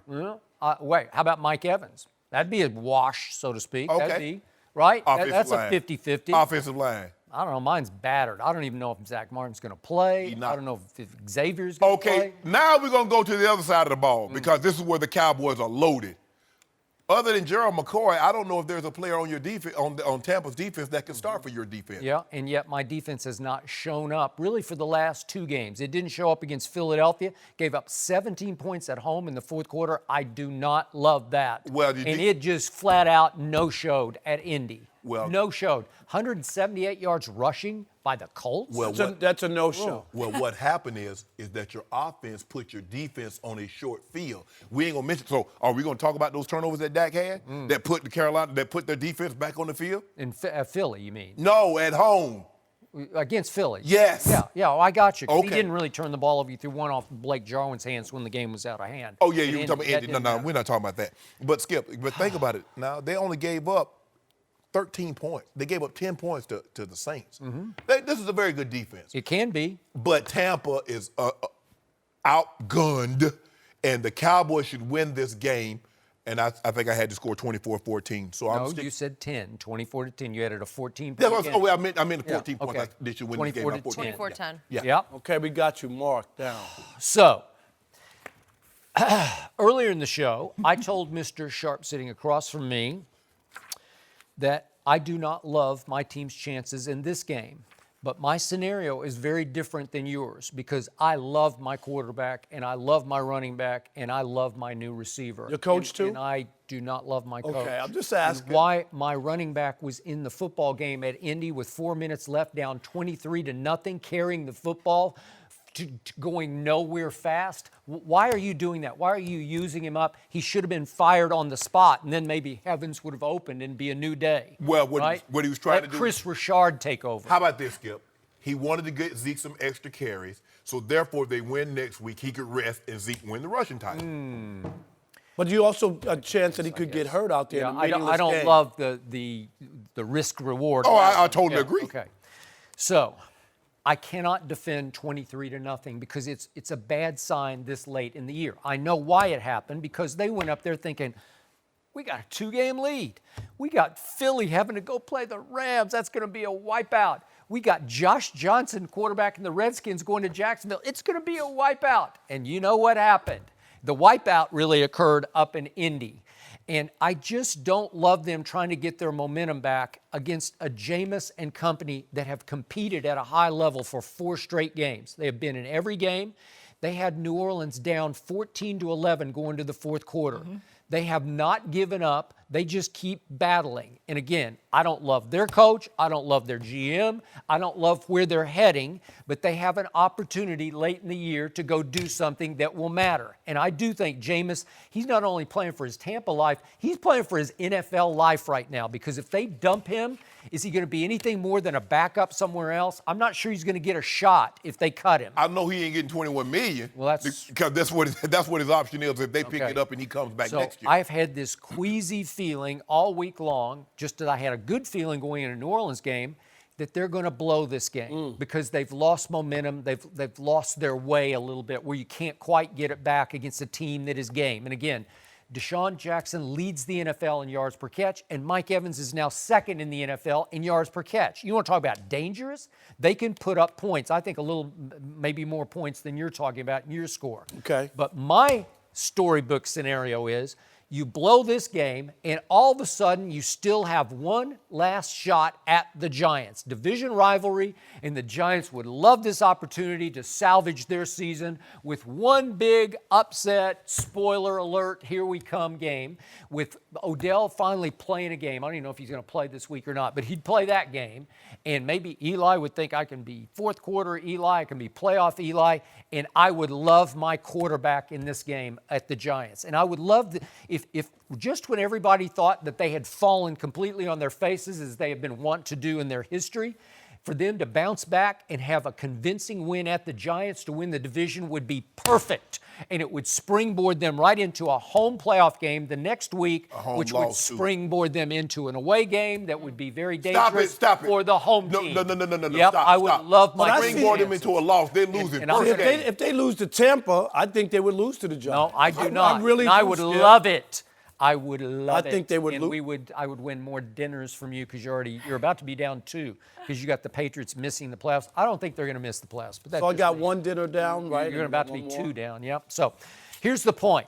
There was one aberration game, one bizarre blowout featuring my Dallas Cowboys this year, and I can't explain it except with one stat, and it was 40-7 over Jacksonville at home in Week 6. How can you explain that, Rob? Guess what my quarterback, who you say can't play, what did he do in that game? He had a career-high 11 rushes for a career-high 82 yards. In the beginning of the game, is actually the second big drive of the game, they drove the ball all day long on a Jacksonville defense that came in number 1 in yards allowed in the NFL through the first 5 weeks of the season. Dak Prescott scored the first touchdown of the game with his legs from 17 yards out, and then he ran them off the field. Guess what he did at Indy? He had 0 carries for 0 yards. What are you doing, Scott Linehan? The secret to the Dak attack is you have to feature him occasionally. Zone read, quarterback draw, roll out with run pass option. Let him run because he can run. He can take the pounding. He's 6'2", I think he's 250. You think he's 235. I think he's, well, I'm going to give him 240, okay? How about this, Skip? He can really drive the ball, as in drive it down your throats with his legs. You didn't mention anything about Scott Linehan and his play calling in the fourth quarter and in overtime against Philly, and Dak Prescott didn't run. You didn't mention anything about Scott Linehan play calling, and Dak Prescott didn't run when they beat New Orleans. It's only if they lose and Dak lays an egg, he got to run more. What was Philly's problem coming into the Dallas game? They were down to a third stringer at almost at 3 of the 4 positions in the defensive backfield. Correct. Am I right? Yes. Except for the safety. And other than that, he threw a big home party. He went 17 of 20 for 243 and 3 touchdowns in the fourth quarter and overtime, which proved once again he can throw. And if you say he always comes up small, he has played in 1 playoff game his rookie year, and he threw for 300 yards against Aaron Rodgers. They won that game? 3 touchdowns in that game and brought them all the way from 21-3 down all the way to 31 all. How'd you get down? How'd you get down? Yeah. My defense didn't show up. Oh, whoa. Well, obviously my defense was playing the greatest thrower of the football ever. Rob, you've been covering football a long time. I frustrated both of you. Since 1987. Since 1987. Do teams put their defense on the field to score points, or is that the reason they put their offense out there? Offense is supposed to So score I'm trying points. to figure out, if you got the ball, why were you down 21-3? Did Dak not touch the football? He threw for 300 yards. I don't know how you do that if you don't move. Well, you know what happens is when you get a big score, your defense, what does it do, Shannon? It backs off a little bit, right? I'll let you Exactly. throw the ball around. Yeah. I just don't want you to throw it over the top, over my head, but I'll let you throw it in front of me all day. Okay, we got to kill clock. You know what, Skip? You lost that playoff game, and I understand that it's only one loss. What about last week? What did he do last week? I already told you what they did. They did not. No, ain't no they. I ain't say they. Dak. I said he. Him. He drove it 10 plays, 14 plays, and 15 plays in the first half. Okay, let me. And then, wait a second. He got a field goal block that he didn't actually hold for. If he was Romo holding, it was his fault. I'd give you that. But he didn't hold for that. It was just blocked. And then he threw a touchdown pass to somebody named Olawale, and it was dropped at the goal line. Am I right about that? It was dropped. Short on it. And then he threw a pass up the boundary to Noah Brown, and it was right on target, and he got fouled 5 times up the boundary, and they didn't throw a flag.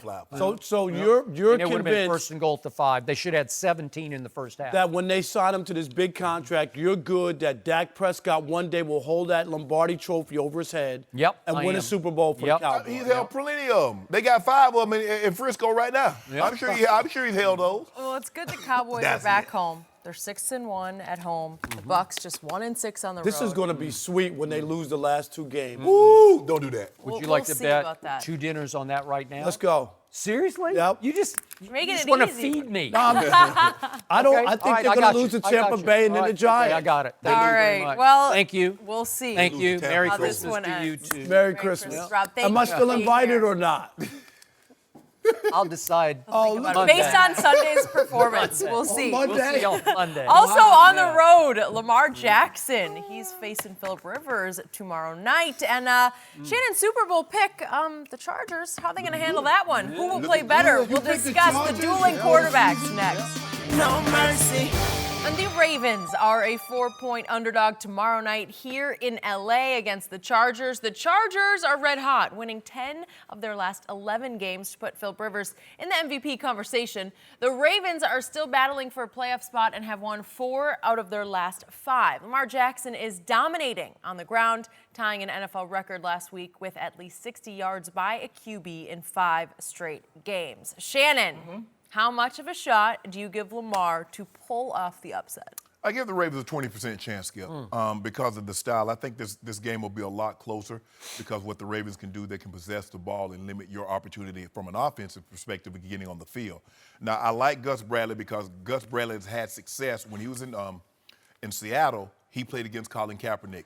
7 carries, 31 yards, held him to 250 yards total offense. So he has some familiarity of dealing with a running That's a good stat. I'm going to give you that one. You know, that's the first in a long time. Skip, that's what I don't know where that came Skip, from. you know that's what I do, man. I'll be up all night. Really? Yeah, man, I don't sleep at all. One. No, I don't sleep. Is Gus going to play this weekend? I don't think he's going to play. No, he's not going to play, but he's going to probably design a defense. So he has some familiarity with dealing with a running quarterback.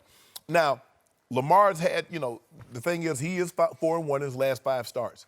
Cincinnati, Oakland, Atlanta, KC, Tampa.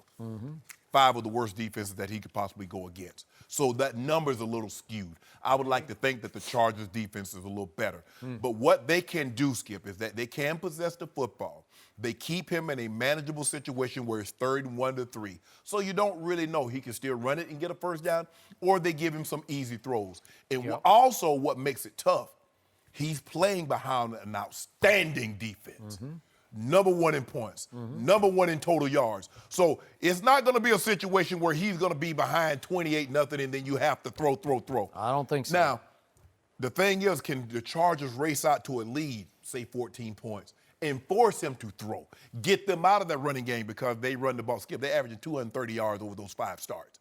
Well, if you let somebody run the ball for 230 yards, they're going to possess the ball for about anywhere between 32 and 38 minutes, limit your offense on the field, and Phillip Rivers is white hot. I mean, he's fish grease hot, Jim. Jim, Jim, you ain't never fried fish before. But, you got to get grease real hot to fry fish. Yeah. I eat fish a lot, but I never fry it. What? Well, you ain't from the South, did, because we have them fish fries. Yeah. Yeah, catfish. I eat it raw. Or croaker or whiting. Sushi. No. Yes. We whiting.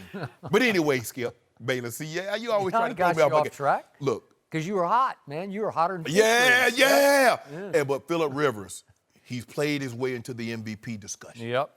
And he has. With that I law give you firm, that. or them Allen, the Williams boys, 6'4", Keenan Allen, who's 6'3", and Antonio Gates still. Now, whether or not Hunter Henry is going to be active, he tore his ACL earlier in the year or in May.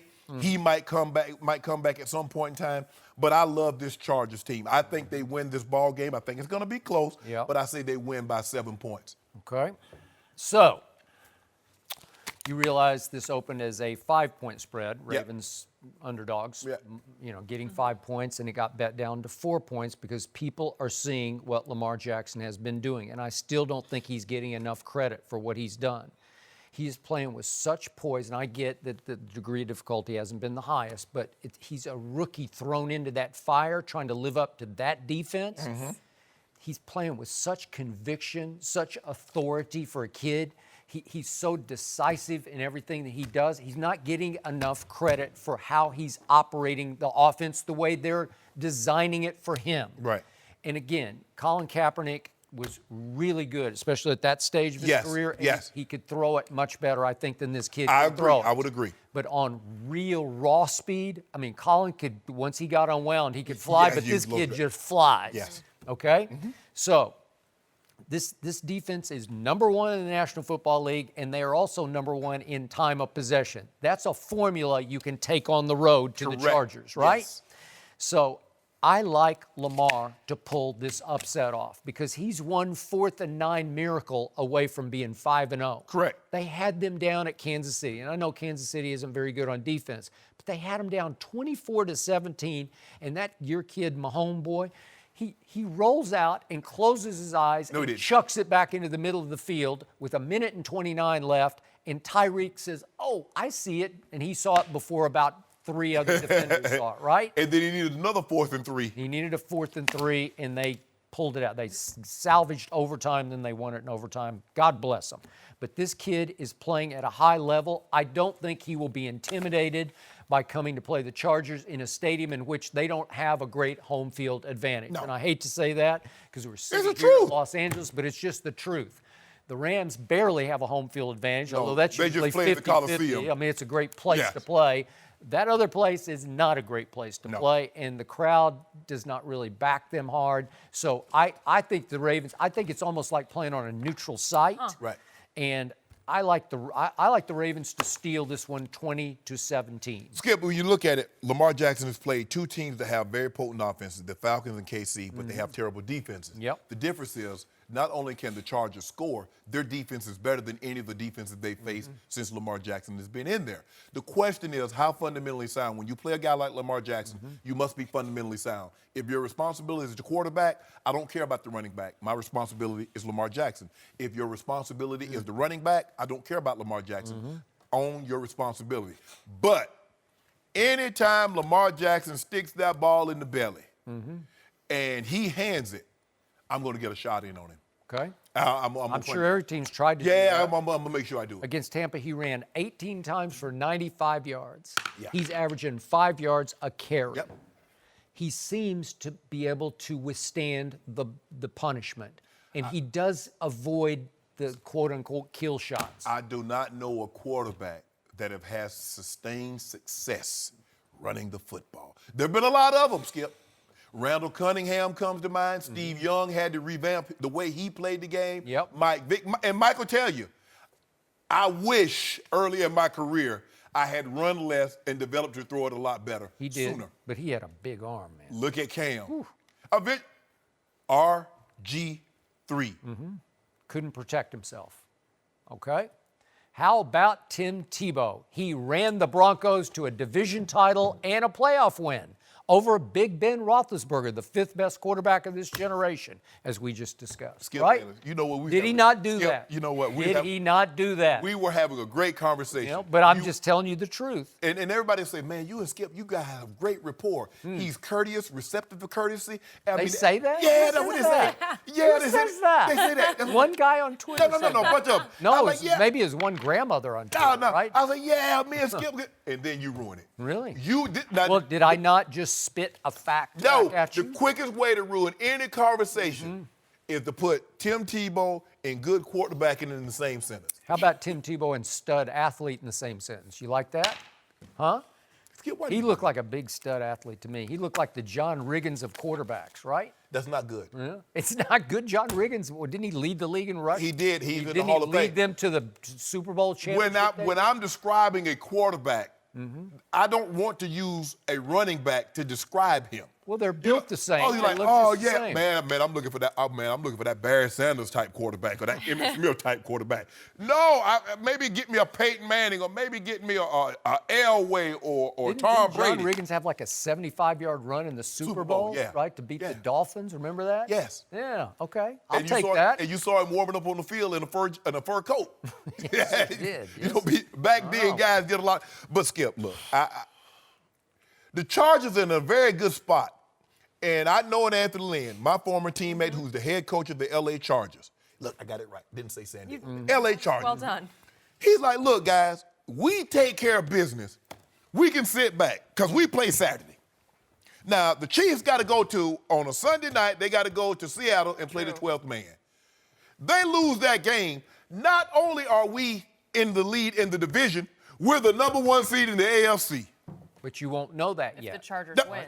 Oh, no, that's what I'm saying. Oh, yeah, no, but the Chargers, you will know. I got you. I got you. We just go ahead and take care of business. No, you're right. You got it. All you have to do is Okay. win. Yeah. That's all So we gotta do. I have to remind you, over the last 3 games, your Chargers have been living on the edge. They've been living on miracles because they were down 23-7 at halftime at Pittsburgh and came back and stole that one. Yeah. They struggled with Cincinnati at home. It went up 26-21. And then at Kansas City, they're down 14-0 and 21-7 and 28-14. And do you believe in miracles? Yes. I can sell that. Yeah. We can go on the road. It doesn't matter where we play or who we play. Think about what we've done.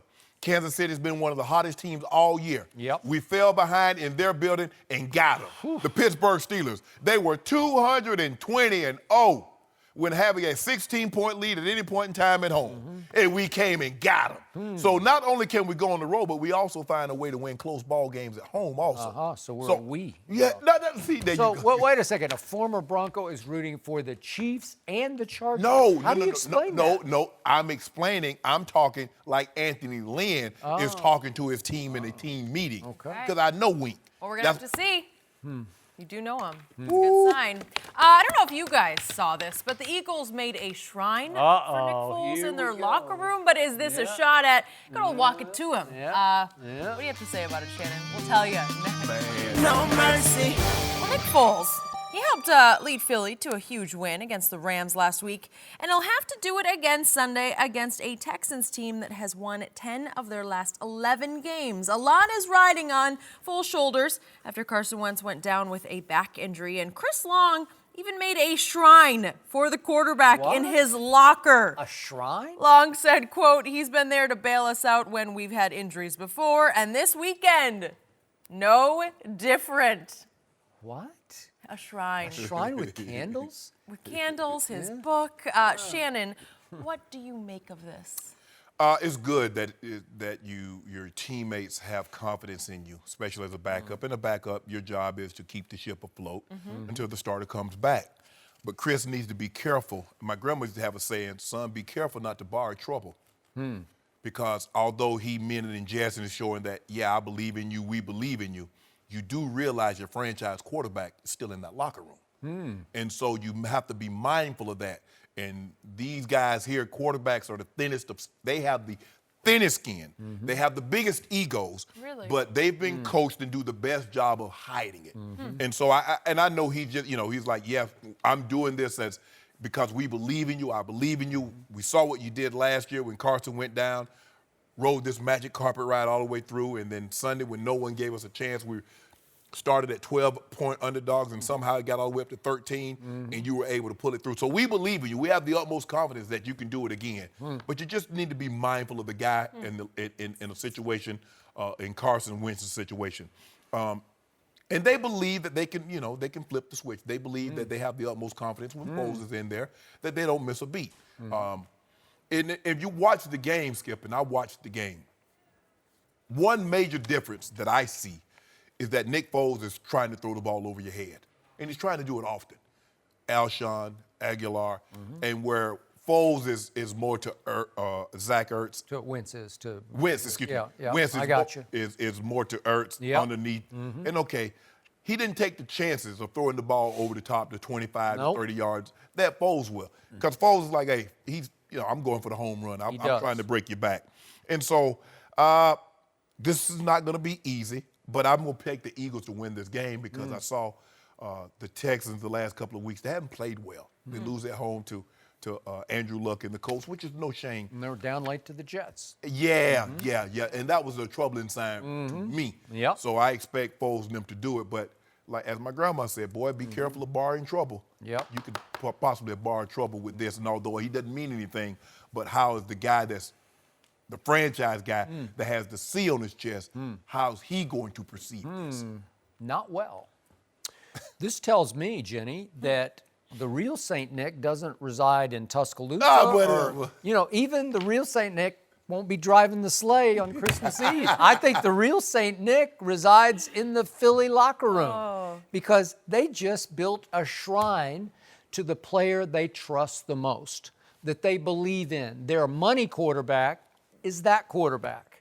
And it isn't that they don't like Carson Wentz because they love him. Correct. He's a great young man. So is Nick Foles. That's why it's such a dilemma in the locker room because they're both really good guys. And I think they like each other. I'm not there, but it seems like everything I read, they get along great. But I'm with you. If I'm Carson Wentz, I wince at this. I don't love it because they're trying to say, here we go with our real quarterback. That's how it comes across to me.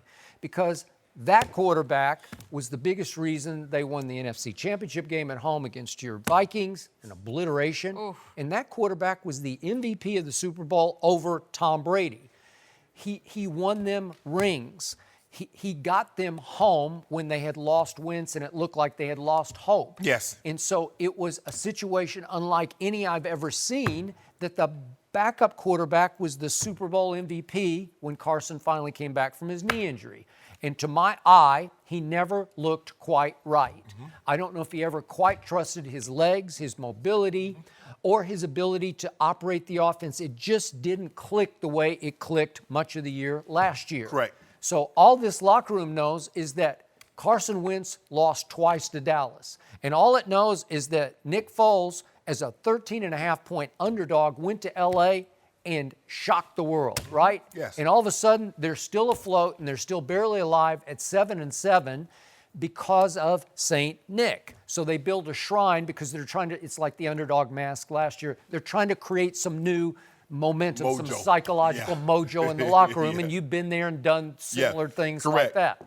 And again, I think they're suddenly hot.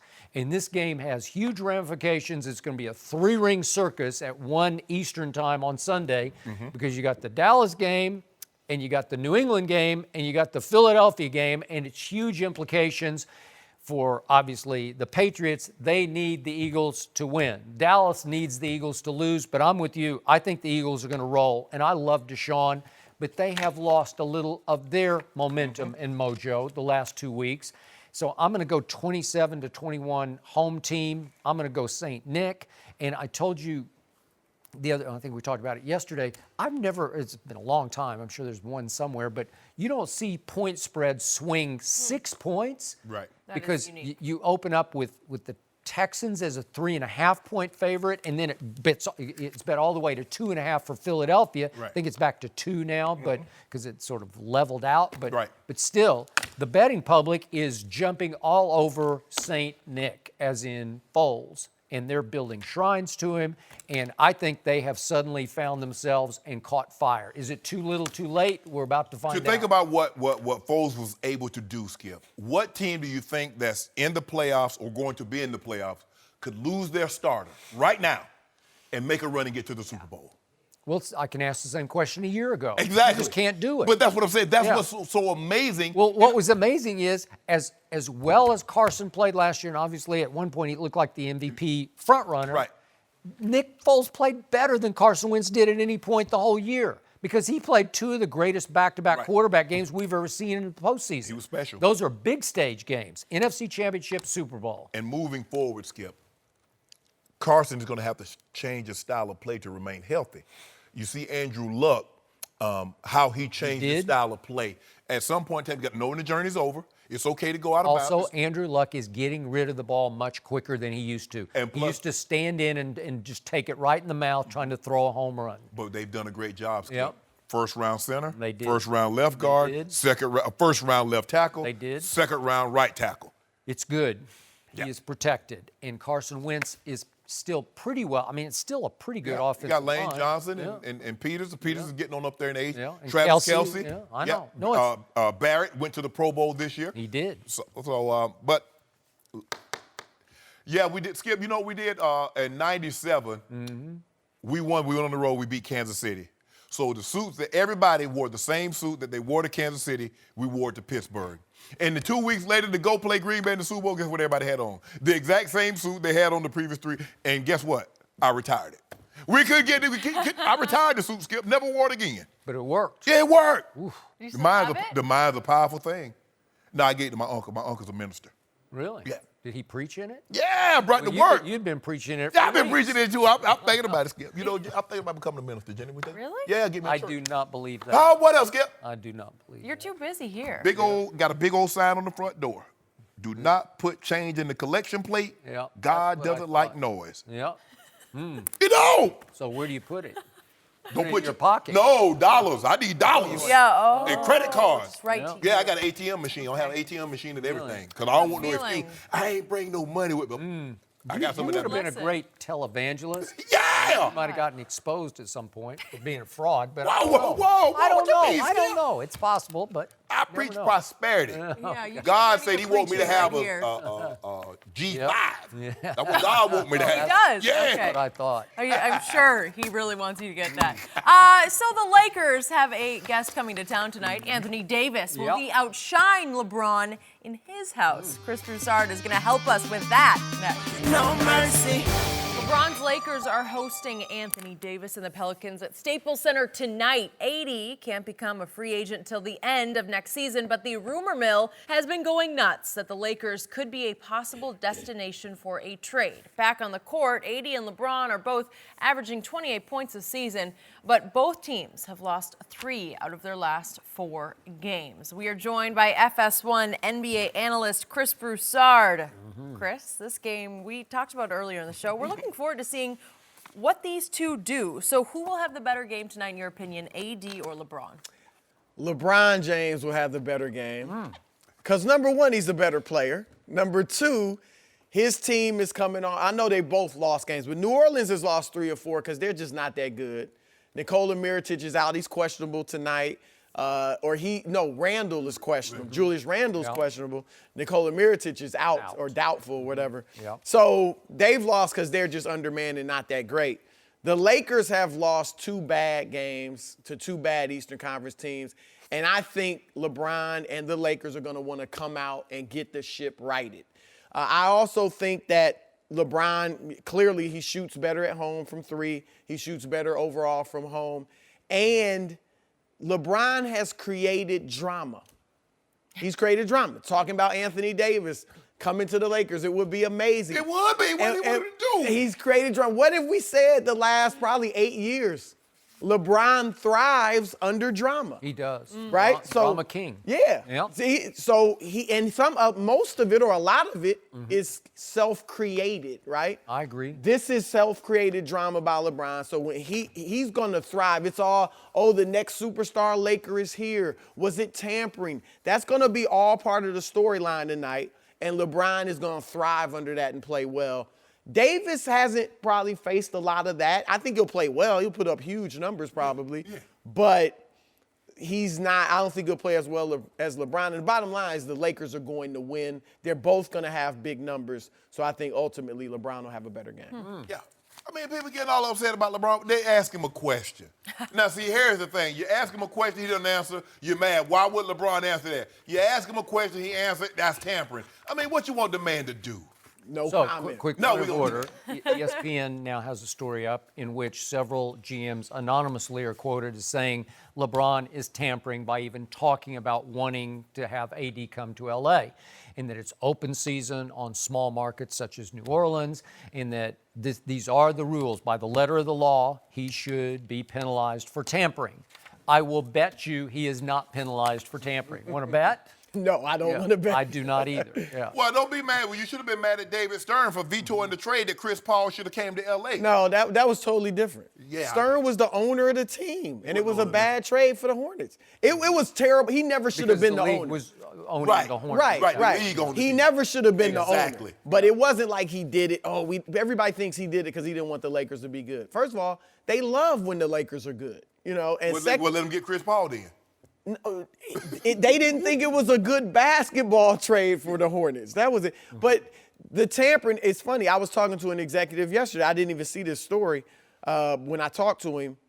And he said the same thing. He brought it up like, what did LeBron do? If Rob Pelinka or Magic Johnson had said the exact same thing as LeBron, they'd be tampering. They would and they would get fined. We They see would. it happen to Magic. Right.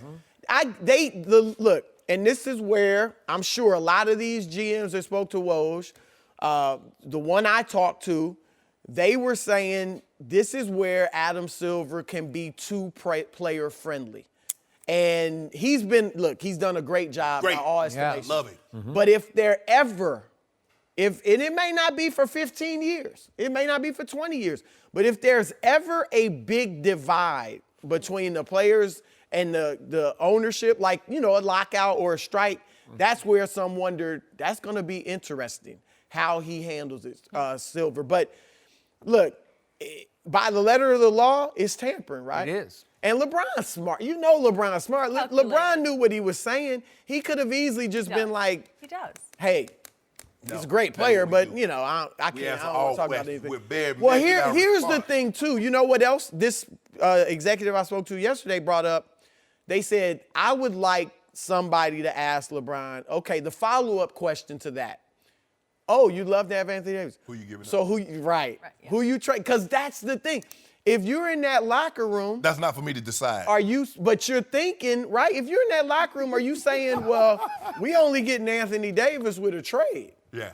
So but again, LeBron's done this before, tweets, Instagram. So I think he thrives under this. Maybe he wants to set a little fire. Isn't it obvious that Kyle Kuzma and Lonzo Ball and Brandon Ingram would be front and center to be traded? Yeah. Wouldn't it be obvious? Centerpiece. Yeah. You think they talk about it amongst themselves? I'll bet you they do. Are we going to wind up in New Orleans? They're human beings. Yeah. In the Lakers, and it's going to take a trade to get AD there if it were to happen. Magic Johnson and Rob Pelinka says everything is on the table except LeBron James. Whatever you want one of these statues out front, you can have it too.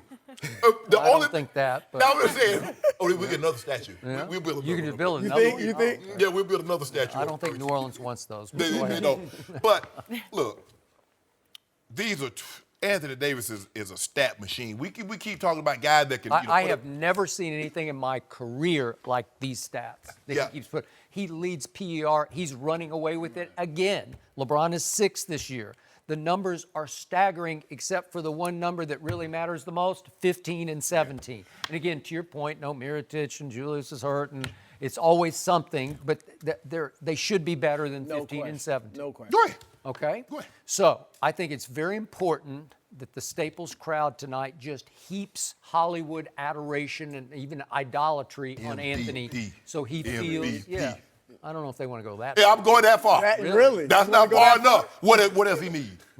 whatever. They should do it when LeBron's at the foul line and when Davis that's is what I told you. right? Okay. That would work. But he needs to walk away from this thinking, I felt good. That felt like home to me. Ooh, yeah, because that's what you need. And I'm convinced he needs LeBron even more than LeBron needs him, because there's something missing in this makeup of this kid where he needs LeBron. I think they would be great together. I can't do the basketball fit exactly, but LeBron, he'd just figure it out. Right. But again, I'm talking about psychologically. Right now, Anthony needs that guy to show him the ropes, show him how. I agree. Anthony Davis is obviously a number one talent. Mm-hmm. I think he feels like he's the number one guy, but he's not. Like right now, maybe he'll grow into that, and that's where he could learn under LeBron. But right now, if you look at last year, a lot of times down the stretch, he wasn't the guy they were going through. And you know who else is like that? Giannis. If you watch Milwaukee, they're not going through Giannis in the fourth quarter. He plays point for 3 quarters. Then in the fourth quarter, he's in the post and all that stuff. So Anthony Davis, it would be great for him. And I'm sure the Lakers, his agent, Rich Paul, they're probably selling him, look, learn from LeBron. You guys could win a title together, and then it will become your team when you're ready to be that leader. Yeah. Right, you're Lakers. Right. So. You know who, going back and looking at it and watching some of the old footage, Anthony Davis will remind you of Kareem when he was first in Milwaukee. The kind of numbers that he was. Now, Kareem. Not play the same differently. player. They No, you're right. But I'm saying as far as the stat, you look at Kareem, Skip. Kareem had some 33, 14, 4 assists. He had Oscar at the end. Right. And they won. Right. That's They won that lone title. Yep. And hey, AD, you get LeBron, who's not at the end, help you win a title. LeBron rides up in the sunset. Now you in LA by your lonesome, running things. Right. And now they bring players to play with you to keep this thing going. Okay, so down the stretch, say second half of this season, would I like this team better than what the Lakers have if you give me LeBron and AD? So this year? Yes, this year, right now. Like if it gets done You think before it's the a trade change? deadline. I don't think it's gonna happen this Well, year. he'd have to make a big stink. He'd have to make a big stand Right. like a Kawhi-esque or, Jimmy And then they're Butler. gonna leak Dwight it. Howard. And then they're gonna leak it that he wants out and Yeah. try to make him look bad and make him feel guilty. Like, oh, because remember how they did to Dwight Howard, and then he opted out, and then he's like, okay, I'll sign back. Because they guilted him into signing Especially back. when you're that kind of guy. That's your Exactly. personality. But if you wound up this year, second half of this year, with Rondo running the point for LeBron, Anthony, then you'd mix KCP and Hart. Josh Hart and some Lance and maybe even some Michael Beasley down the stretch. I think I would like that team better than what they have right now. Oh, Oh, I'd like yeah, the of course. chances. No I'd like the question. chances better. And how old Born Ready coming out the bench? Because Born Ready gonna get him things. Born Ready gonna get you. He gonna start. No, I agree, Skip. Start strumming. Yeah. Oh yeah. I wouldn't even think about the fit. They're just both so great that they'll work it out. I mean, That's how you look at how it. about you bought something? Now you're like, I ain't even got nothing to wear that with, but you buy it anyway Yeah. because it gonna look good. After too David might not many even fit. If it KD, that KD, KD will fit better. So Or maybe- that's why you have such mismatched wardrobe. What do you think? It's just like, Don't what even do you look- have that Buy it on anyway. for, right? Kenny, What? this is I nice. like that look. I like I that know look. you I don't know got what your you shoes have are, but- sneakers you've never even worn. Absolutely. That you just bought because they were fresh. I don't know Yep. what I'm gonna wear that with. Yep. Right, there you go. Really? Yeah. Give those to, around. Yeah. That's I mean, know that's that's good. We've true. all bought things that we're like, I don't even know why I'm even buying this, but it sure look good. And so you get it in, we're like, why did I buy that? This is the thing, though. New Orleans has got to play ball. They got to play ball with them. Yeah. Well, if And they think if it's I'm, the only way out. would you play ball with them? If you're scorned, if I'm upset, That's this tough. is gonna set our franchise back. I don't know if I'd play ball. Now he can demand. I'm only signing with the Lakers. Rich Paul is known as guys. I've heard executives say he's a shark, so he's a tough guy. And some say if he tells you he's not gonna sign with Yeah. anybody but the Lakers, a lot of Correct. execs will believe him. They won't test him. Yeah, because that's his guy. Right. He knows better than anybody. But still, I mean, if Kawhi stays in Toronto, I think that's going to embolden more franchises to say, hey, let me take a chance. Right? But Kawhi different. Like, Well, but that would be two. That would be Paul George. If Paul George stayed in OKC, that's really a sign that, hey, why not take a shot? But see, Paul George ain't want no spotlight. He ain't want that light. Paul George, because we saw Paul George had it. He's like, I done went head to head with Bron. I can't do nothing with him. And then when because think about Yeah, it, but the dude's he trying to go head to head with LeBron now. He gonna get skunked. He But could've anyway, wouldn't play with what him. about those 3 points? See, when he scored those 3 points against Utah in Game 5 and they got blown out, ain't nobody mentioned anything about Paul George. It's gonna be a Score show 3 tonight. points with the Lakers, I'm and looking you forward to lose and seeing see what what they happens. do. All right, well, let's just see what they both do tonight. The fans, the They MVPs, both gonna get at let's least see. 28. Good to see you. I might Thanks go to the again. game. Happy holidays, Chris. You Well, too. Patrick Mahomes lose his fourth game on the primetime stage Upset in alert. Seattle. We'll discuss that next. No mercy. Patrick Mahomes and the Chiefs can clinch the AFC West and a first-round bye with a win and a Chargers loss this weekend. KC is a slight favorite on the road Sunday night against a Seahawks team that is still battling for a playoff spot. Both teams are coming off tough losses, and all three of the Chiefs' losses this season have come on the prime time stage. Shannon, who wins? I'm going to take Kansas City in a close one. I think this game will be a lot closer than people think because they struggled against Baltimore. Baltimore is what leads the second in rushing. Seattle's number one in rushing. Number one in the NFL. So what they can do is that they can take the air out of the ball and prevent this high-flying offense from getting on the field. And the Ravens had success running the football against Kansas City. Kansas City is you think those pass rushers, Chris Jones, 14 sacks, D. Ford is going to the Pro Bowl. Justin Houston once had a season in which he had 22 sacks. You would think, Skip, they would be better defensively, but they're not. As a matter of fact, their secondary is just god-awful. So now Russell Wilson does have 31 touchdowns. So it's not like they're just running the football, Skip, and they can't throw it. They can throw it. And you're like, well, they don't have Doug Baldwin and Lockett. That's no okay. Okay, that's nobody. This game will be a lot closer than people think. And we've seen Patrick Mahomes in two very, very, very big games, especially New England. He had two turnovers, 4 turnovers, and then he turned the ball over again. No, excuse me. He had 2 turnovers. He had 5 against the Rams. Skip, think about that. In 2 games, 7 turnovers. In the other games, he's had 6. And you say he's the MVP?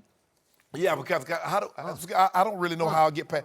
I don't know how I get past 45 touchdowns and 4,500 yards. You just ran past it. No, I can't do that. You just threw out. I mean, because even with Phillip Rivers has what, 30 touchdowns? That's 15 clear. What am I supposed to do with that, Skip? I don't know. But look, this game will be close. Seattle defense, they still pride themselves. They're a very prideful unit.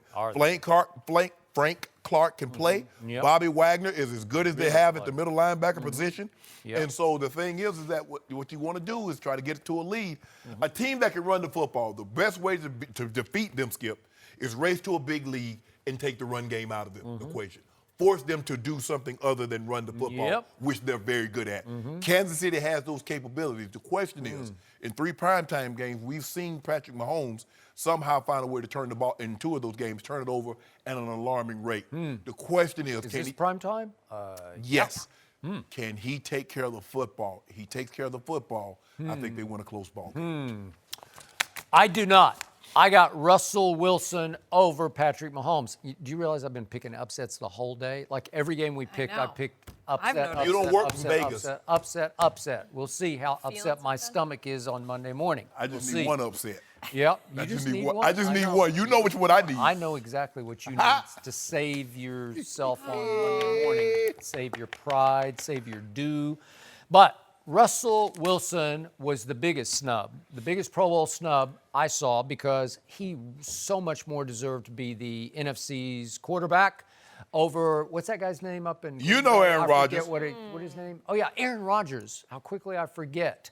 So Aaron Rodgers needs to fire his agent because his agent's doing no good. That guy Gabriel, State Farm commercials, because that's all Aaron's got going for him is State Farm commercials right now. But again, you just pointed it up. Russell Wilson has 31 touchdowns to 6 interceptions. That's almost like Patrick Mahomes-esque.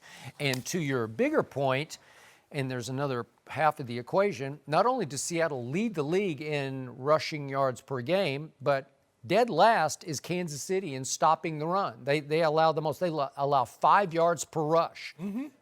Guess what's going to happen?